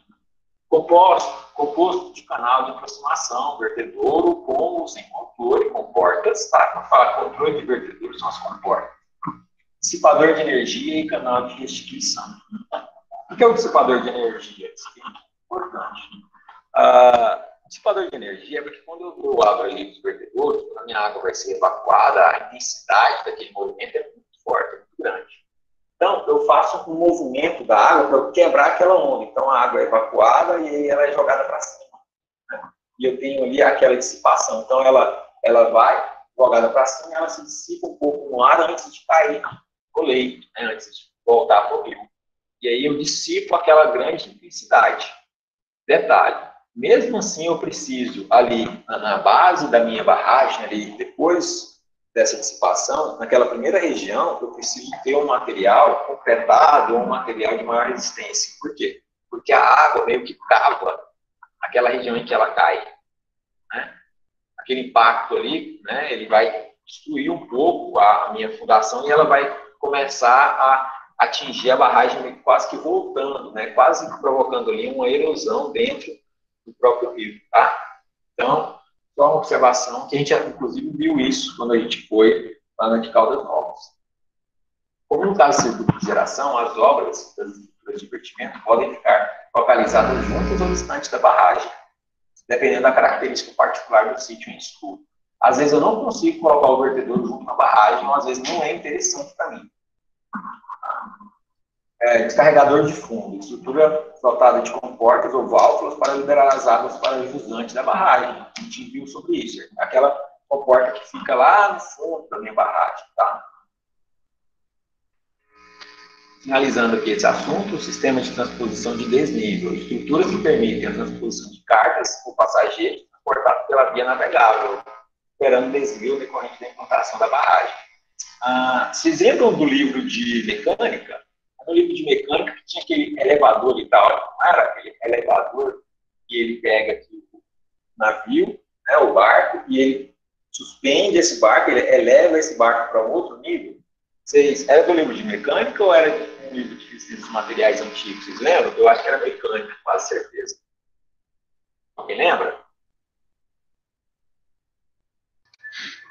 Ô, Roberto, se eu não me engano, Como é que é, eu Roberto? acho que é um canal de... É mecânica vetorial para engenheiros, estática. Era isso mesmo. Tinha falado era isso, Fernando? Não, canal de Panamá, se não me engano, tem um tipo de elevador assim, né? Que... É uma estrutura que ele eleva o canal de Panamá, ele é mais robusto. Eu até pesquisei. Robusto, que pega um navio e eleva o navio de um nível do mar para outro nível. Isso. Porque ali eu tenho um sistema de segurança em que eu preciso manter a água naquele nível, né? A minha barragem em si, ali, ela é uma cidade muito, muito próxima do nível, né? Então, como ele está falando do mar, você não poderia fazer uma barragem. Pensa, você barrar o mar, né? Qualquer barragem que você faz no mar, você provoca um grande aumento de altura. É muito perigoso, as pessoas não fazem isso. Como é que você vai barrar o mar? Você não consegue. Aí, o que eles fizeram? Agora eu estou vendo aqui, Fernando, de Panamá, realmente tinha esquecido. Eles fizeram meio que um U, ao contrário, né? E aí a água vem ali, eles fecham as comportas e deixam a água entrar, e aí eleva o navio para que ele continue ali dentro dos canais do próprio Panamá, né? E aí ele tem como se fosse uma represa interna dentro da cidade, né? É isso mesmo, estava olhando aqui. A imagem que eu estava falando era essa aqui, ó. Eu tenho um elevador de pequenas embarcações, né? Então, eu pego ela aqui embaixo e eu elevo, né? Ele faz todo o movimento aqui giratório, super interessante. Isso vocês já viram. Eu não lembro agora de onde que é. Eu só lembrava eu tinha lembrança da disciplina em si. Beleza? Sistema de transposição de nível, no nosso caso de barragens, né? De cargas ou passageiros, existe também um sistema para peixe, né? Que ele deixa o peixe voltar a subir o leito para reprodução, né? Ô, Carlos, tô vendo aí a sua arte aí, cara. Se quiser, eu fixo aqui. Aconselho, inclusive, a fixarem a imagem do Carlos em tela cheia, porque ficou interessante aí, Carlos, o efeito, cara. Ô, foi sem querer, eu fui pesquisar um trem para colocar no fundo. Sei. Só que o trem já apareceu ativado, não era para estar ativado, não. Acredito em você, Carlos. Roberto, só um minutinho da sua atenção aqui. Gente, olha lá no grupo, por favor. Obrigada, Roberto. De nada, Evelyn. Foi até mais rápido do que eu imaginava. O sistema de transposição da fauna aquática é isso que eu falei da questão dos peixes, em relação a eles subirem o leito para reprodução, né? Então, estruturas que permitem a transposição da fauna aquática, superando o desnível decorrente da implantação da barragem. Então, vira como se fosse um elevador, só que é um elevador natural, né? Eu tenho o leito e os peixes simplesmente vão pulando de um nível para o outro, ou eles são direcionados para subir, né? É impressionante. Assim. Não sei se vocês já viram. Tá? Então, nesse aproveitamento hidrelétrico aqui, deixa eu parar um pouquinho, deixa eu fazer uma chamada, ou até interromper o compartilhamento. Deixa eu fazer uma controle de frequência. Vocês darem uma escantada assim. O senhor gosta de frequência, hein? Tava até achando estranho que você não fez até agora. Falei, meu Roberto, por que será que eu não fez? Até agora.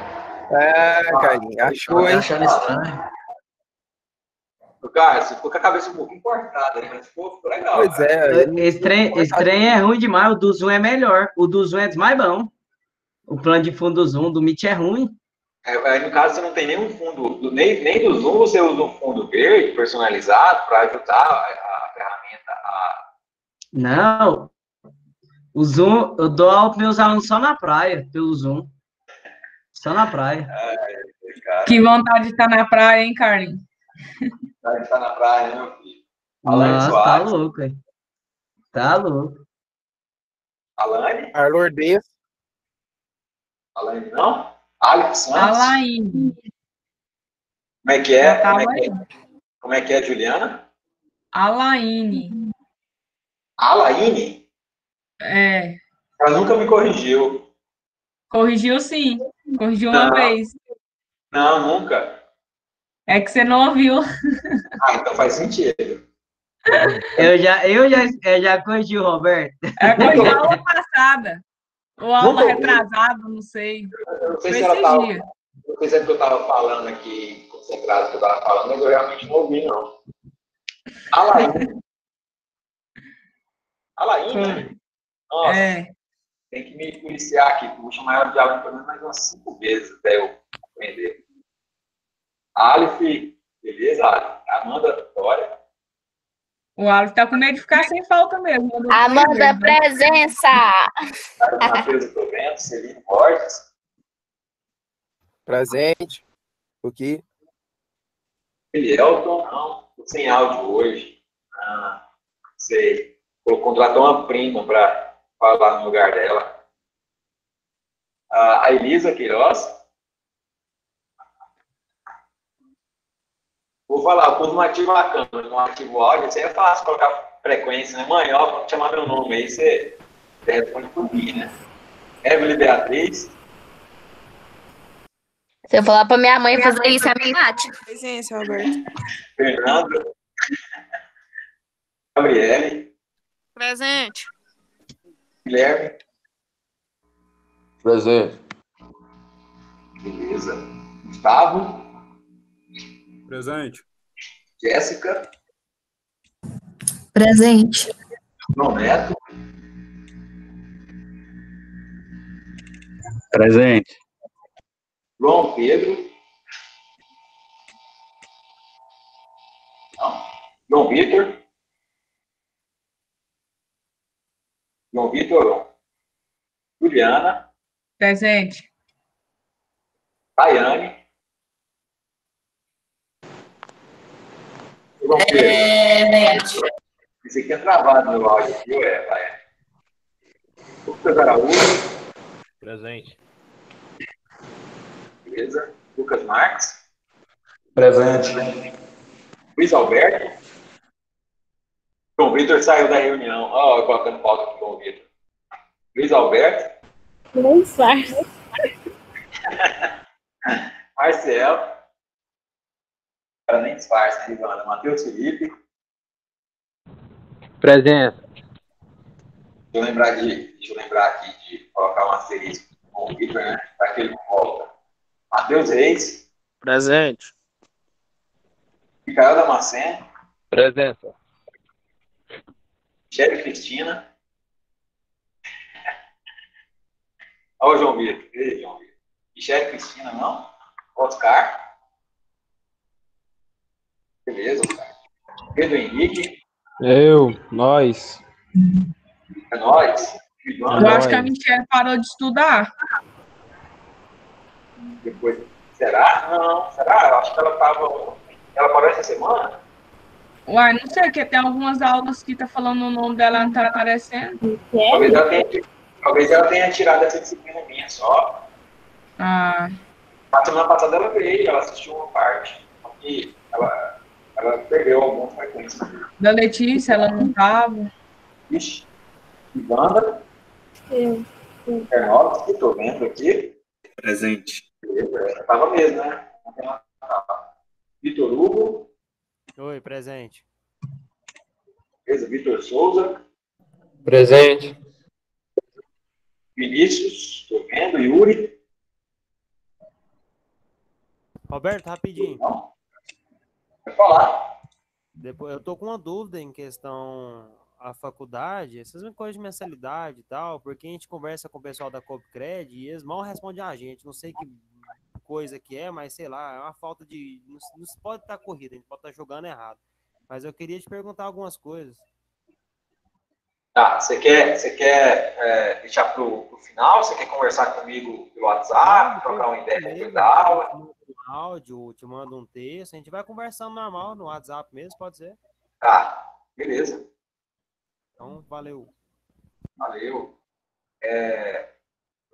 Gente, eu não acompanhei todas as mensagens da 96 ali. Você falou, acho que é Mac, ô Juliana, não entendi. A mecânica do livro. É isso mesmo. Beleza. Minha mãe nem mexer com isso, não. Minha mãe não sabe nem mexer com isso, não. Tá, beleza, gente. Alguém tem alguma dúvida aí sobre o assunto que já foram apresentados aqui? Vamos continuar. Eu só queria comentar com vocês. Fernando, você respondeu aí que você estava corrido, né? Sobre a questão do projeto lá, que você não continuou, né? Eu até queria aproveitar a deixa, Fernando, que eu lembrei desse projeto. Gente, já comecem a dar uma estudada, uma lida sobre o conteúdo que vocês pensam em desenvolver de TCC. Deixa tudo para semestre que vem, não, tá? E sempre pensem em temas em que ele seja útil para vocês, né? Eu sofri muito com o meu tema de TCC, porque eu fiz com um orientador que ele já tinha uma linha de pesquisa, então isso também é importante vocês pensarem nisso. Então ele já tinha uma linha de pesquisa, eu queria fazer iniciação científica, então acabei buscando ele para o TCC também, porque eu já estava com a iniciação científica. Mas, como eu não segui direto para essa Ô, Roberto, a internet caiu aqui, você foi presença aí, né? Depende, ministro. Eu coloquei, estava... Caiu bem na hora. Quando eu fiz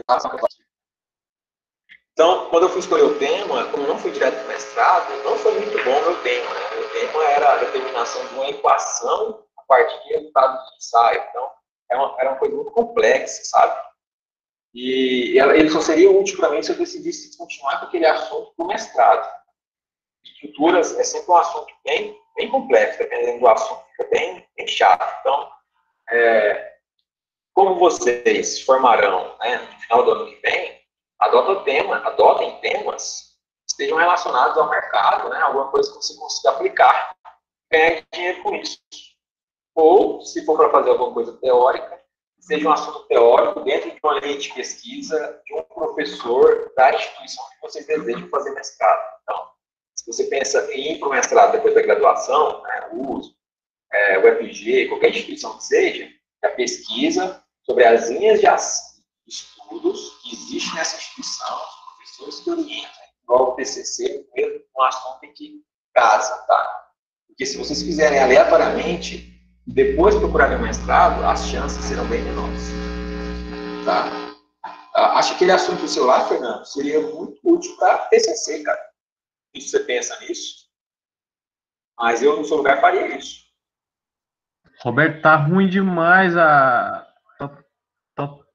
travando toda hora o áudio, a internet tá caindo, não tô entendendo direito. Tá. Para mais alguém tá ruim o meu áudio? Tá dando tipo uma interferência, Roberto, seu microfone, parece. Tá ruim, viu? Será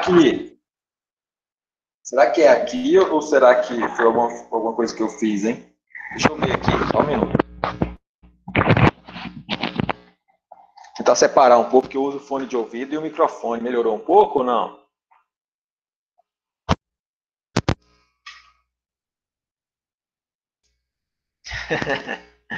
Aí os caras falam assim, não tô entendendo mais nada, a gente vai ter que parar a aula por aqui, né? Fernando, tá me ouvindo agora melhor? Tô sim. Usa o seu tema, aquele assunto que a gente conversou no fim de semana, para TCC. Sim.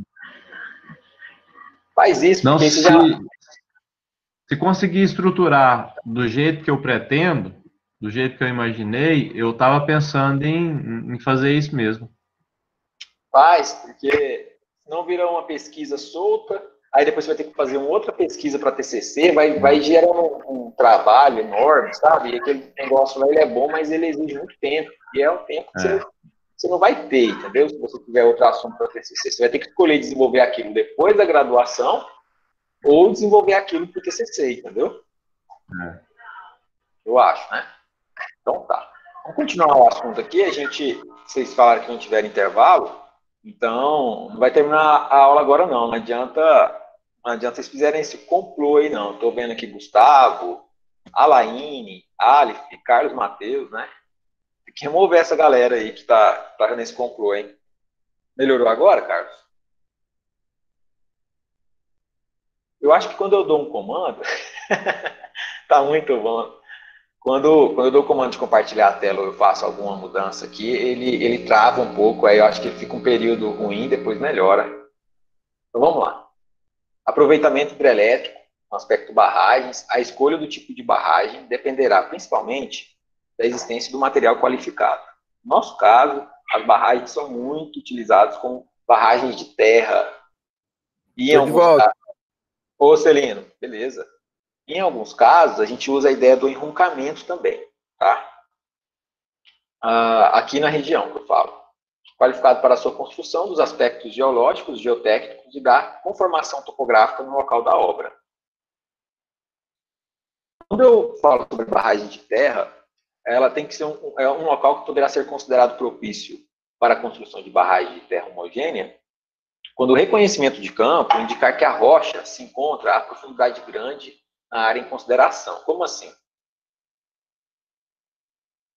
A barragem de terra, a terra em si, ela não tem uma grande capacidade de receber cargas, né? Assim, ela é fraca no aspecto infiltração, né? A gente tem uma grande infiltração. Então, a barragem de terra em si, quando a gente adota essa solução, qual que é o problema dela, né? Se ela está no material, a fundação, a base dela é um material arenoso, ou seja, areia, né? Principalmente aí, no caso em que eu tenho rios, né? Eu tenho ali ao redor dos rios um grande material arenoso. Então, o que eu tenho que fazer? Eu preciso de uma base estável. Por quê? Porque a terra em si, esse material argiloso, ele é muito deformável. Então, eu preciso de ter um material que tem uma fundação ou uma base apropriada para receber essa carga. Beleza, Elisa. Eu vi aqui sua mensagem. Daqui a pouquinho eu dou uma olhada. Então, esse tipo de barragem exige menor declividade nos parâmetros de montante e jusante e, portanto, resultam mais volumosas. Por quê? Porque eu não consigo fazer ela muito inclinada, né? Se eu faço ela muito inclinada, esse material aqui na base de contato com a água, ele vai ceder. Eu terei aí uma erosão. Então, eu preciso de ter uma grande abertura na base, ou seja, eu tenho um grande volume de material para que eu tenha essa retenção, esse peso necessário, essa barragem em si contenha a infiltração também, tá?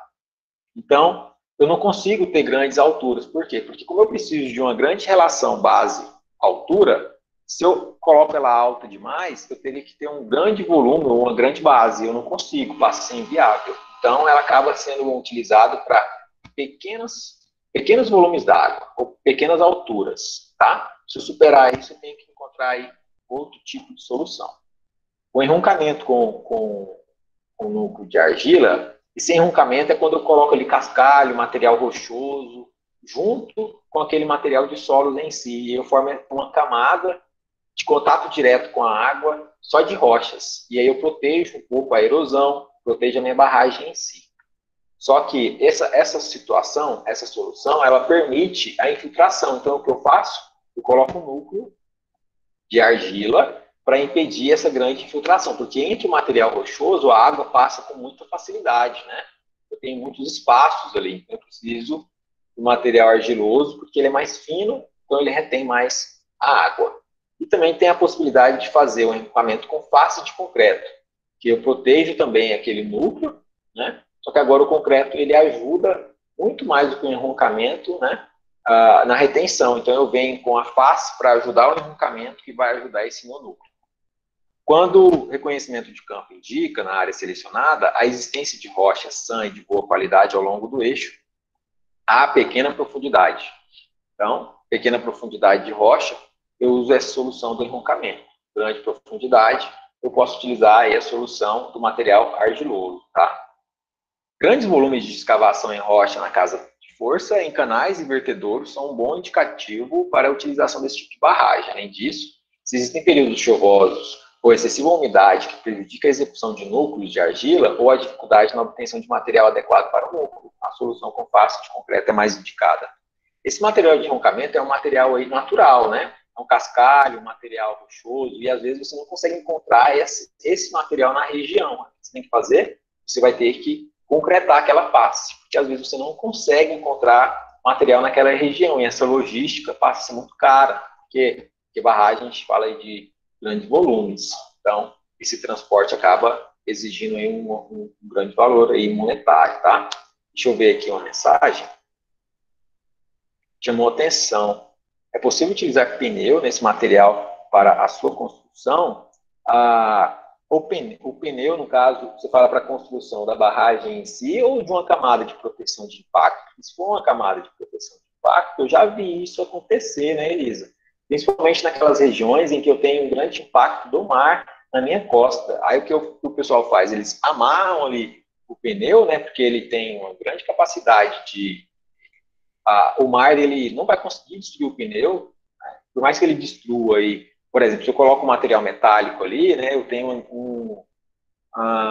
oxidação com muita facilidade. A água em si, batendo no meu material, destrói madeira, né? A madeira, ela tem uma capacidade quase que perpétua se ela estiver totalmente submersa. Vocês sabiam disso? A madeira, ela adora a água. Então, pontes de madeira... Qual que é o problema de pontes de madeira e soluções com madeira? O problema é que a água, ela está em um nível e depois em outro. Então, aquela região em que tem água e não tem, essa mudança de temperatura e de umidade faz com que a madeira apodreça. Mas a madeira que está submersa, ela está em plena saúde. Então, se eu conseguir colocar uma estrutura de madeira totalmente submersa, a capacidade de resistência dela é de centenas e centenas de anos. Certo? Então, isso é interessante, tá, Elisa? Você está desligando na minha cara, mas tudo bem, eu não levo para o lado pessoal, não. Mesmo quando a pessoa reprova, eu mantenho a amizade, pode ficar tranquilo. Aí, o que acontece, Elisa? O pessoal usa isso para reter, por exemplo, impacto, né? Então, se a gente falar assim, pneu para barragem, talvez naquela camada de enroncamento, uma camada de proteção do impacto da água, no caso de mares e de costas, eu já vi isso sendo utilizado, né? Agora, eu não sei se você estava falando de pegar esse pneu, cortar ele, né? Picar esse pneu e colocar no meio do concreto. Eu não entendi muito bem a pergunta nesse aspecto aí. Você está falando de colocar o material inteiro ali, o pneu inteiro como uma camada de proteção, ou você está falando de utilizar o material da borracha em si, colocar ele como um agregado no meio do concreto, né? Se puder depois só trazer essa ideia. Você mandou no WhatsApp? Tá, já vou lá olhar então, só um minutinho. Muito bom. Então, quando eu falo já vou lá, tá, Elisa? Só um minuto, só para fechar esse assunto aqui. Quando eu falo do enroncamento, então, com o núcleo asfáltico, qual que é o meu objetivo? Né? Eu tenho que impedir aquela grande infiltração. Então, o núcleo asfáltico é uma camada em que tem o objetivo de impermeabilizar a região da montante em relação ao jusante. Ou seja, eu coloco uma pequena camada de manta asfáltica, vamos dizer assim, para impedir essa transferência ou transmissão de umidade, tá?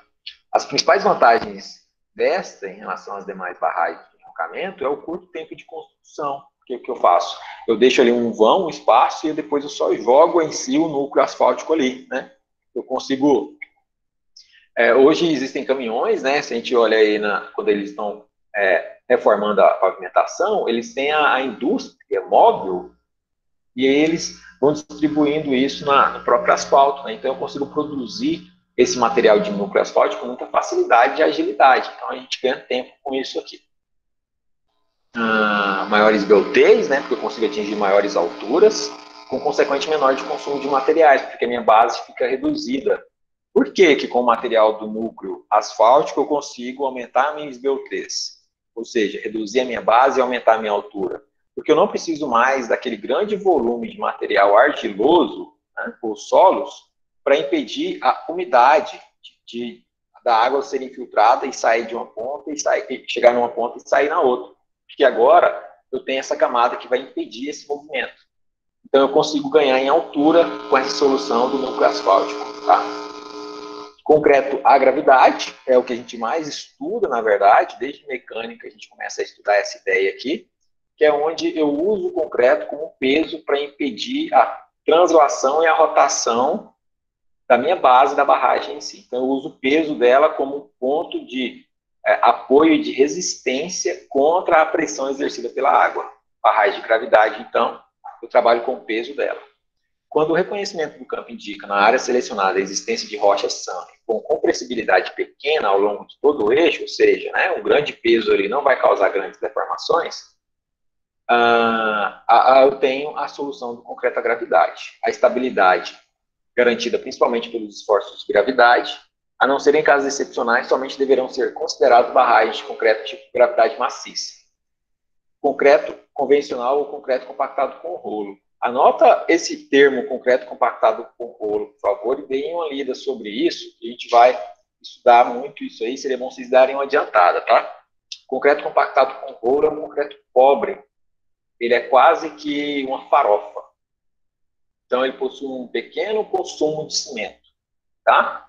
E aí, eu queria que vocês dessem uma olhadinha sobre isso, que é o primeiro assunto da N2. Bom? Quando eu tenho aí o aproveitamento hidrelétrico, nessa situação da análise de uma forma mais prática, né, visual, eu tenho uma barragem de fechamento de enroncamento com núcleo asfáltico. Então, o que eu faço? Eu crio aqui uma barragem, tá vendo? Eu tenho uma grande largura do rio, fluxo do rio, e aí eu tenho um fluxo ou uma largura maior do que a minha própria necessidade de geração de energia, né? Porque aqui, se eu colocasse muitas turbinas aqui, eu teria um potencial de geração maior. Mas eu não preciso de toda essa geração, ou passa a ser inviável essa geração. E aí o que eu faço? Eu limito e direciono todo aquele meu fluxo para o vertedouro em si de superfície, né? Então, o meu vertedor ele já está aqui, eu só direcionei a minha água. Nesse caso de direcionamento, eu posso construir aqui um fechamento. Esse fechamento é a barragem em si. E só está de um lado, tá vendo? Esse outro lado aqui, ele é mais alto, então eu não preciso me preocupar com ele, porque a própria barragem em si vai ser direcionada para cá. A própria água em si vai ser direcionada para essa região do vertedor. Nesse caso aqui, na barragem de fechamento e enroncamento asfáltico de Chapecó, né, que é o mesmo, só que aqui agora é outra perspectiva, o que fica claro, né? Eu tenho aqui o material de enroncamento, tá vendo que ele é um material que parece um pouco cascalho, né? É um material rochoso. Ele não tem aquele acabamento lisinho, é só uma rocha que eu coloco ali, e aí ela tem um núcleo asfáltico, ou seja, ela é bem alta, eu tenho uma grande capacidade de elevação para o caso de núcleo asfáltico. Por quê? Porque se eu não tivesse esse núcleo asfáltico, essa minha barragem aqui, ela seria condenada pelo aspecto da umidade. A umidade ia subir e transmitir para o outro lado, e aí, com o tempo, a minha barragem ia ser rompida, assim como aconteceu naquele vídeo que o Gustavo compartilhou com a gente, né? Então, eu preciso impedir essa transmissão de umidade. Como? Nesse caso, com a manta asfáltica como núcleo. Se eu não consigo ter a manta, ou se eu acho cara, eu preciso enlarguecer a minha base, para que a minha umidade não consiga ser transmitida para o outro lado. Tranquilo? Então, eu aumento a resistência a partir do momento em que eu aumento a largura. Tudo bem? Tranquilo? Carlos, eu estou vendo aí o Fernando de vez em quando trava com a cara. Não, tranquilo. Eu fico até preocupado, sabe? Será que já está na hora de acabar a aula? Eu fico pensativo, sabe? Eu acho, hein? Eu acho também. Você viu lá, mano? Você tá com cara de poucos amigos, hein? Eu tô com medo. Estou ficando preocupado. A gente vai só finalizar esse assunto de aproveitamento hidrelétrico, porque dentro desse slide tem aproveitamento hidráulico, tem outros assuntos aí, mas só deixa eu fechar essa linha de raciocínio aqui, com 6 minutinhos. De 6 a 36 minutos eu consigo finalizar a aula aí, mais ou menos. Bora. Desvio do rio, né? Muitos assuntos aqui a gente já viu, só que agora a gente está vendo pela definição em si, quando que eu uso, quando que eu não uso, então é uma ótima fonte de consulta, tá? Desvio do rio. Para a construção das diversas estruturas é feito o desvio do rio em uma ou mais etapas, utilizando ensecadeira. A palavra ensecadeira é porque eu vou secar uma região específica do rio. vou provocar ali um canteiro de obra no ponto em que eu tinha um grande fluxo d'água. Então, em secadeira, é como se eu tivesse ou criado uma grande contenção, uma barreira, e eu criasse uma espécie de canteiro de obra dentro do rio, ou eu tiro o rio daquele ponto, daquela direção, daquele fluxo, e eu faço ali um canteiro de obras. Tá? No caso de pontes, a ensecadeira, ela tem um comportamento meio que circular, sabe? Eles vão lá, eles não desviam todo o rio, eles desviam só um trecho do rio, e eles trabalham em um ponto e o rio está passando do outro lado aqui. É coisa de louco, né? Se a gente parar para pensar. Beleza? Então, na ensecadeira, que é uma estrutura provisória que permite o ensecamento de determinadas áreas para a construção das obras definitivas da usina. Existem vários tipos de ensecadeira, sendo as mais comuns a de enroncamento, as de terra e enroncamento e as de concreto. Características topográficas da região, geológicas da área, regime hidrológico do rio, características das obras definitivas a serem construídas, principalmente do tipo e altura máxima da barragem, avaliação dos riscos permissíveis no local e a jusante. Tipos de estruturas de desvio definidas em função das características das barragens. Então, pode ser concreto tipo gravidade, eu tenho adufas pelo corpo da barragem. Então, quando eu tenho a de concreto, eu posso conduzir o desvio d'água utilizando a própria estrutura de concreto em si, porque ele já tem essa capacidade de receber essa carga d'água. Quando é de barragem de terra em enroncamento, aquela região de terra, eu não posso permitir com que a água passe dentro dela. Por quê? Porque eu teria erosão. Então, quando eu tenho barragem de terra e de enroncamento, eu preciso encontrar um outro caminho para o rio. Nesse caso, galerias, adufas ou túnel, ou seja, eu preciso direcionar ela para longe daquela região. Por quê? Porque aquela solução, aquele volume de terra, ela não tem condições de receber um fluxo d'água.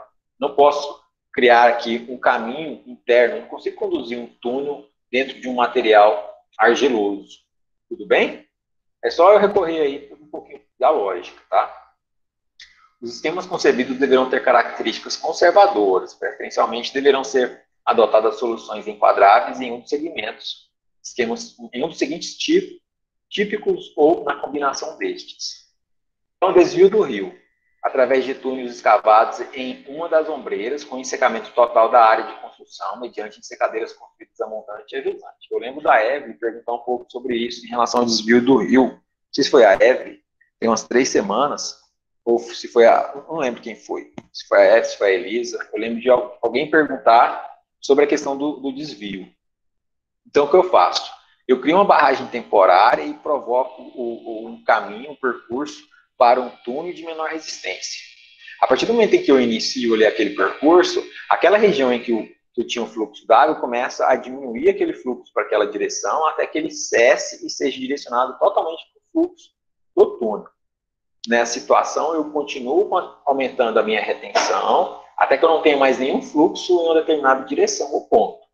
Aí eu venho e seco aquela região por meio de bomba d'água, eu faço um trabalho ali de secamento. Então, eu tenho bombas trabalhando com a retirada da água ou da umidade daquele ponto o tempo todo. Eu vou escavando, vou construindo e eu vou bombeando essa água porque a umidade ainda está ali. Né?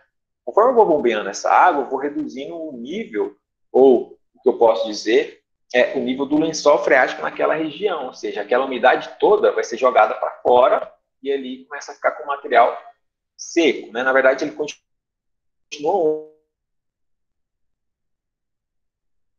úmido e está trabalhando agora. E aí, depois que eu termino o trabalho ali, que eu tenho essa solução de barragem de solo ou de concreto, é que eu elimino o caminho do túnel e volto com minha água aqui para essa região. Só quando eu já tenho uma estrutura mínima suficiente para conseguir conduzir essa água. Certo? Então, até que você consiga construir uma estrutura mínima, você joga tudo para esse desvio. Olha só aqui, ó. Desvio através de túnel. Esse curso aqui, ó, essa região aqui era o curso natural do rio. Aí o que eu venho? Eu venho, jogo o material aqui para impedir, né? Então eu venho, concreto, armazeno, distribuo. Ó, essa foto aqui até dá para ver até quase que melhor, ó. Então, o que eu faço? Eu vou jogando material. Vou jogando material no meu rio. Né?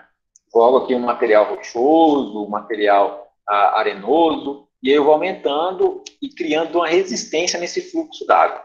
Ao mesmo tempo, antes até de eu fazer isso, eu construo aqui um túnel na região seca. Só que aí eu venho e escavo esse túnel ao ponto dele ter uma cota menor do que aquela cota que tinha o fluxo natural do rio. Quando eu libero os dois, depois que eu construo o túnel, eu libero a possibilidade da passagem do rio para aquele ponto, o rio vai deixar de seguir aquele caminho natural dele e vai seguir o caminho de menor resistência, que é o ponto de menor cota. Nesse caso, a água é direcionada naturalmente por gravidade para o túnel e deixa de seguir aquele percurso natural. Ou seja, o túnel tem uma cota menor do que a cota natural do curso d'água. Certo? Tranquilo? Beleza, então. Certo. Ó, essa é a vista montante, essa é a vista ajusante. Essa vista aqui é bem legal, ó. Esse de roxo era o curso natural do rio e aqui é o desvio do rio. Então, eu desviei ele naturalmente por gravidade. Por quê? Porque aqui nesse túnel eu tenho uma cota menor do que a que era natural dele. Fechou? Finalizando esse assunto do desvio do rio aqui. Através de galerias construídas sob a barragem. Então, aqui eu tenho uma situação em que a galeria está abaixo da barragem, sobre ela, ou seja, fechamento de galerias feitos por meio de comportas ou em secadeiras, dependendo da condição hidrológica favorável. Ó, eu divido isso em etapas ou fases, tá? Na primeira fase, eu crio um fechamento parcial do rio por meio de uma ensecadeira longitudinal. Então, eu gero um bloqueio ali, meio que de fora a fora. Só uma parte dele. É só vocês imaginarem assim, eu tenho um rio e eu vou ali e construo uma passarela para ter acesso ao meio do rio. Então, eu faço uma ensecadeira ali até a metade de um rio, bloqueando uma parte dele. E aí, eu venho e crio condições ali. Então, eu coloco ali o meu vertedouro, a minha barragem, a tomada d'água, começo a construir ali naquele ponto uma possibilidade da água passar por ele depois. E aí, depois eu vou do outro lado da margem, então, na segunda fase, através de adubas ou passagens provisórias nas estruturas de concreto, parcial ou totalmente construídas, ao mesmo tempo em que se completa a construção da obra no restante da seção protegida por ensecadeiras da segunda fase. Então, o que eu faço?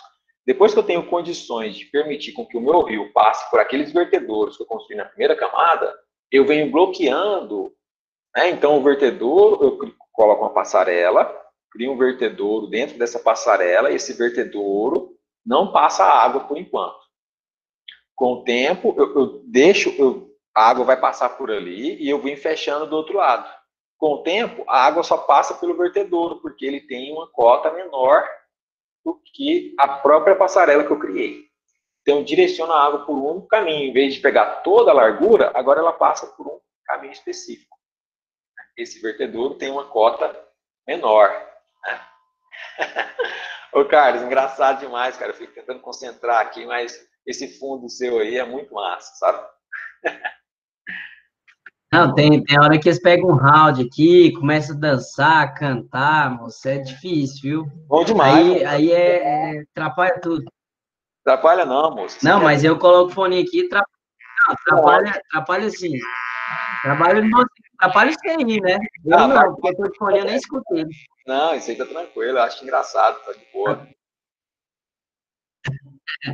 O desvio da segunda fase, né, esse desvio da água aqui, então eu vim secando e direcionei a água para passar toda pela outra região. E aí eu venho e construo em secadeira da parte ajusante. Construo tudo, deixo tudo organizado. E agora já é uma estrutura, né, ela é uma estrutura criada pelo homem. Né? Então a água não passa aqui porque está seco ainda. Depois eu venho e libero a passagem e eu impeço com que a água aconteça passe pelo outro lado, porque aqui tem um nível menor. Tá? Beleza. Ó, aqui a gente vai entrar em outro assunto. Então, 9h45, se vocês não tiverem intervalo teoricamente, vamos fazer só uma última frequência aqui. E atingir aí mais ou menos o objetivo da aula de hoje.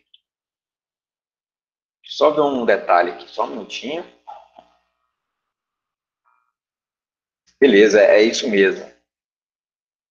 Isso mesmo. A gente tem que depois finalizar o aproveitamento hidrelétrico, mas a gente consegue a próxima aula tranquilo. Alguém tem alguma dúvida, gente? Deixa eu abrir na planilha aqui, com curiosidade. Teve alguém que ficou com falta no primeiro horário, não respondeu chamada, estava sem internet aí, sem sinal. Quando vão ser as provas? Sem ser na semana que vem, na outra, né, Matheus? Semana de prova. Luiz Alberto realmente não veio. Luiz Alberto? Deixa eu fazer uma frequência rápida aqui. Alaine.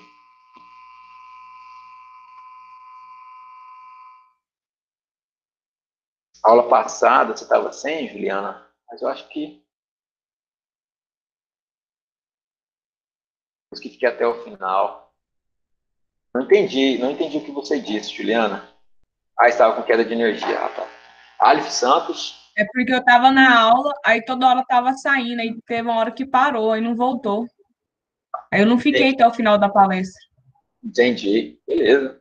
Acontece. Amanda? Presença. Elisa, não esqueci não, tá? Deixa eu só fazer a frequência aqui. Eu vou olhar lá, você viu. Carlos Mateus? Celina? Presente. Presente. Beleza. Elisa tá ali. Estou aqui com o áudio.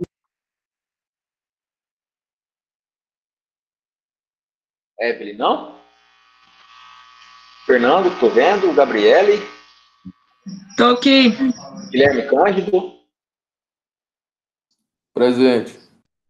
Gustavo Henrique? Roberto, eu tô Jéssica? presente. Eu tava no computador aqui. Presente. No microfone. Beleza, Evelyn. Presente. Tem alguém que tá junto aí, deu microfonia, os dois ativaram o áudio ao mesmo tempo. João Neto? Presente. João Pedro? Presente. João Vitor? Juliana? Presente. Laiane? Laiane? Lucas Araújo? Presente. Fazer janta. Lucas Marques? Presente. Luiz Alberto? Marciel? Matheus Felipe? Presente. Matheus Reis? Presente. Cael Damasceno? Presença. Michele? Oscar? Oi. Presente. Pedro Henrique? Presente. Ivanda? Presente. Ternovski? Presente. Vitor Hugo? Eu, presente.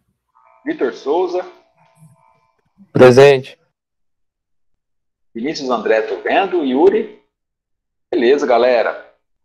Fiz a última frequência, a última chamada aí da aula de hoje, tá? Deixa eu só ver aqui o que a Elisa enviou no WhatsApp. Se alguém tiver enviado também mais alguma mensagem. Já que foi Já pode sair, né? Tchau, obrigado. Tchau, obrigado. É isso mesmo, né, ô Elisa? Eu tô vendo aqui. Eles criaram uma espécie de contenção, né? Nesse caso aí, eu não entendi se tem que ler lá mais um pouco, né? Mas isso aí, eles estão construindo uma barragem ou é só uma contenção mesmo, assim, só uma camada? Você sabe se vai ter, se eles estão contendo uma água aí, se ampliasse essa foto aí, isso vai virar uma pequena barragem, uma contenção, né? Mesmo assim, bom demais, né? Olha só. Para esse material aí se degradar, mesmo depois que existe esse processo de degradação, aquele solo, né? Deixa eu até mostrar para a turma aí. Aquele solo que está dentro do pneu, levando em consideração que haverá aí raízes, né? Se eu posso olhar, ali tem um capim ou uma grama ao fundo. Então, vai ficar aí para sempre, né? Vamos falar assim, né? Porque isso aí vai ficar coberto, né? Muito provavelmente eles vão colocar a terra por cima, ou depois até plantar também, ou seja, eu não vou ter o sol degradando esse meu material. Mesmo assim, essa borracha ela dura milhares de anos, né? Assim, é muito tempo para ela se perder. E mesmo depois que ela se perder, já haverá uma compactação natural desse solo, e aí ele vai ter ali estabilidade natural, mesmo sem o pneu, né? Nesse momento, como a areia a terra tá fofa, não tem compactação nenhuma, é necessário o pneu, né? Para que eu forme aí essas camadas como se fosse uma estrutura. Mas depois, com o tempo, vamos falar assim, mas depois que o pneu ele se degradar, né, ele abrir, rachar, aí quando chegar nessa, naturalmente esse solo já estará compactado o suficiente para que o próprio solo compactado, combinado com aquele gramado ali, né, já segura essa estrutura aí, esse sistema para sempre, né? Ficou bem legal isso aí, né? Pelo que eu estou vendo, então eu tenho aí uma contenção, e aí aqui à direita eu tenho uma edificação, né? Eles vão construir aí à direita da contenção. Bom demais. Não sei se vocês já viram ou andaram em algumas regiões aí de serras, em que quando elas são muito íngremes, o pessoal joga ali uns pneus e cria tipo umas escadas de pneus, né? E eles sobem a serra inteira com os pneus e aquilo ali fica por anos e anos. Aquela terra que está dentro do pneu vira quase que um material rochoso, de tão compactado que ele fica com o tempo, né? Muito bom. Bom demais. Isso aí, galera. Isso aí, né? Falou, galera. Até mais. Valeu. Falou, Falou, Vinícius. vocês. Falou, Vinícius. Falou, Vinícius. Tchau pra vocês. Falou, Vinícius. Vou esperar Falou, aqui para ver Juliano. só esperar aqui para ver se alguém fica, né? Online, com pauta, mas online. Falou, Roberto. Eu acho que vou Falou, esperar você. também. Falou, Fernando. Falou, um abraço. Falou, Amanda Vitória. Mano, enquanto nós esperamos aqui, Amanda, mostra sua foto de casamento. Roberto, acho que vou ter que sair, viu? Cardinha é muito chato, fica invejando o casamento dos outros. Então, cuidado, eu acho que tá demorando seu casamento aí, Amanda. Sabe o que eu acho Nem fala isso. Nem fala isso. Depois o namorado dela, uma vez eu chamei ela de ô, Amanda, você tá linda, não sei o namorado dela escutou. Nossa, ele queria até me bater, eu acho. Deus me livre. Como é que não bate, velho? Não falei óbvio que foi brincando. A Amanda é feia, Roberto, pelo amor de Deus. Mas o namorado dela não sabe que você tá brincando, entendeu? Ô, Roberto. Nossa, mas aí eu falei, Amanda. Esse povo preocupa tanto comigo que esquece deles, né? Em vez de se preocupar com o casamento deles, organizar uns namorados, umas namoradas e quem fica aí solteirão, deveria se preocupar em arrumar, né? Eu, pelo menos, estou encaminhada. Eu vou piar, vou virar padre. Tá perdido no mundo, Amanda, esse povo. Gente, vagabundo. Eu vou até embora, falou. Valeu, vamos lá, gente. Muito Tchau pra vocês, boa noite. Falou pra você, gente. Até semana que vem, até mais. Boa noite. Falou. Eu vou. Parece que amanhã é sexta, né? Amanhã eu tenho um tempinho, eu vou Eu olhar. não quis ficar mexendo demais, porque às vezes eu já estava quase que falando para você como você tinha que fazer o seu projeto, né? Às vezes eu... O problema ali, do jeito que ficou, é questão da inserção dos dados, né? A gente tem muita coisa a ser pensada. Como é que a pessoa vai obter essas informações, né? Justamente. Eu tenho que ter um aparelho para me coletar ali os pontos, principalmente a altitude, para me jogar lá para a planilha calcular, né? Se você quiser fazer com as medidas, né? Não sei, fazer uma coisa aproximada, né? E aí deixa essa ideia mais exata para um futuro, né? Essa ideia é muito boa para determinadas situações. É muito boa. Se tivesse um aparelho ali, um GPS, que me desse certinho as coordenadas e a altitude, nossa, perfeito. Imagine numa grande escala, um terreno muito grande. Então, consegue uma precisão enorme, né? Seria muito bom. Mas no caso da construção civil, um terreno pequeno, Quando você compra o terreno, automaticamente a pessoa já te fala, não, é um terreno de 250 metros quadrados. De desnível de 1 metro, 1,5 metro, tipo assim, né? O desnível geralmente é mais difícil falar, mais é sua área, né? Eles fazem só uma estimativa quando a gente pergunta, né? Ah, mais ou menos 1 metro, 1,5 metro. Aí já a questão do nível, você tem que ir lá, medir para você Daí eu acho que consegue pegar para você ter uma estimativa mais ou menos se você vai precisar colocar a terra ou se você vai precisar tirar a terra. E para você saber por alto mais ou menos o volume de terra que você vai precisar. Pois é. Não, não preocupa não, cara. Você falou que eu tive aquela ideia e joguei lá, mas assim, eu não tenho essa. Aí você pode fazer mesmo, só com as medidas, aí você coloca lá a ideia. Aqui você coloca um lado, aqui você coloca o outro. Né? Tipo assim, coloca tanto por tanto. Né? E aí você segue, como se diz, segue viagem, sabe? Por quê? Porque eu estava até conversando, não sei se eu comentei com meu pai, ou se foi com alguém lá de Goiânia, comentei com ele, você vai explorando o negócio, e aí de repente fica tão complexo que passa a ser inviável o projeto como um todo, né? Então, quase que, para te falar a verdade, esse controle de fluxo de terra, ajuste de volume, de retirada, de corte, de aterro, só isso aí já é, se você pegasse pelo GPS, só isso aí já é um tema de TCC, entendeu?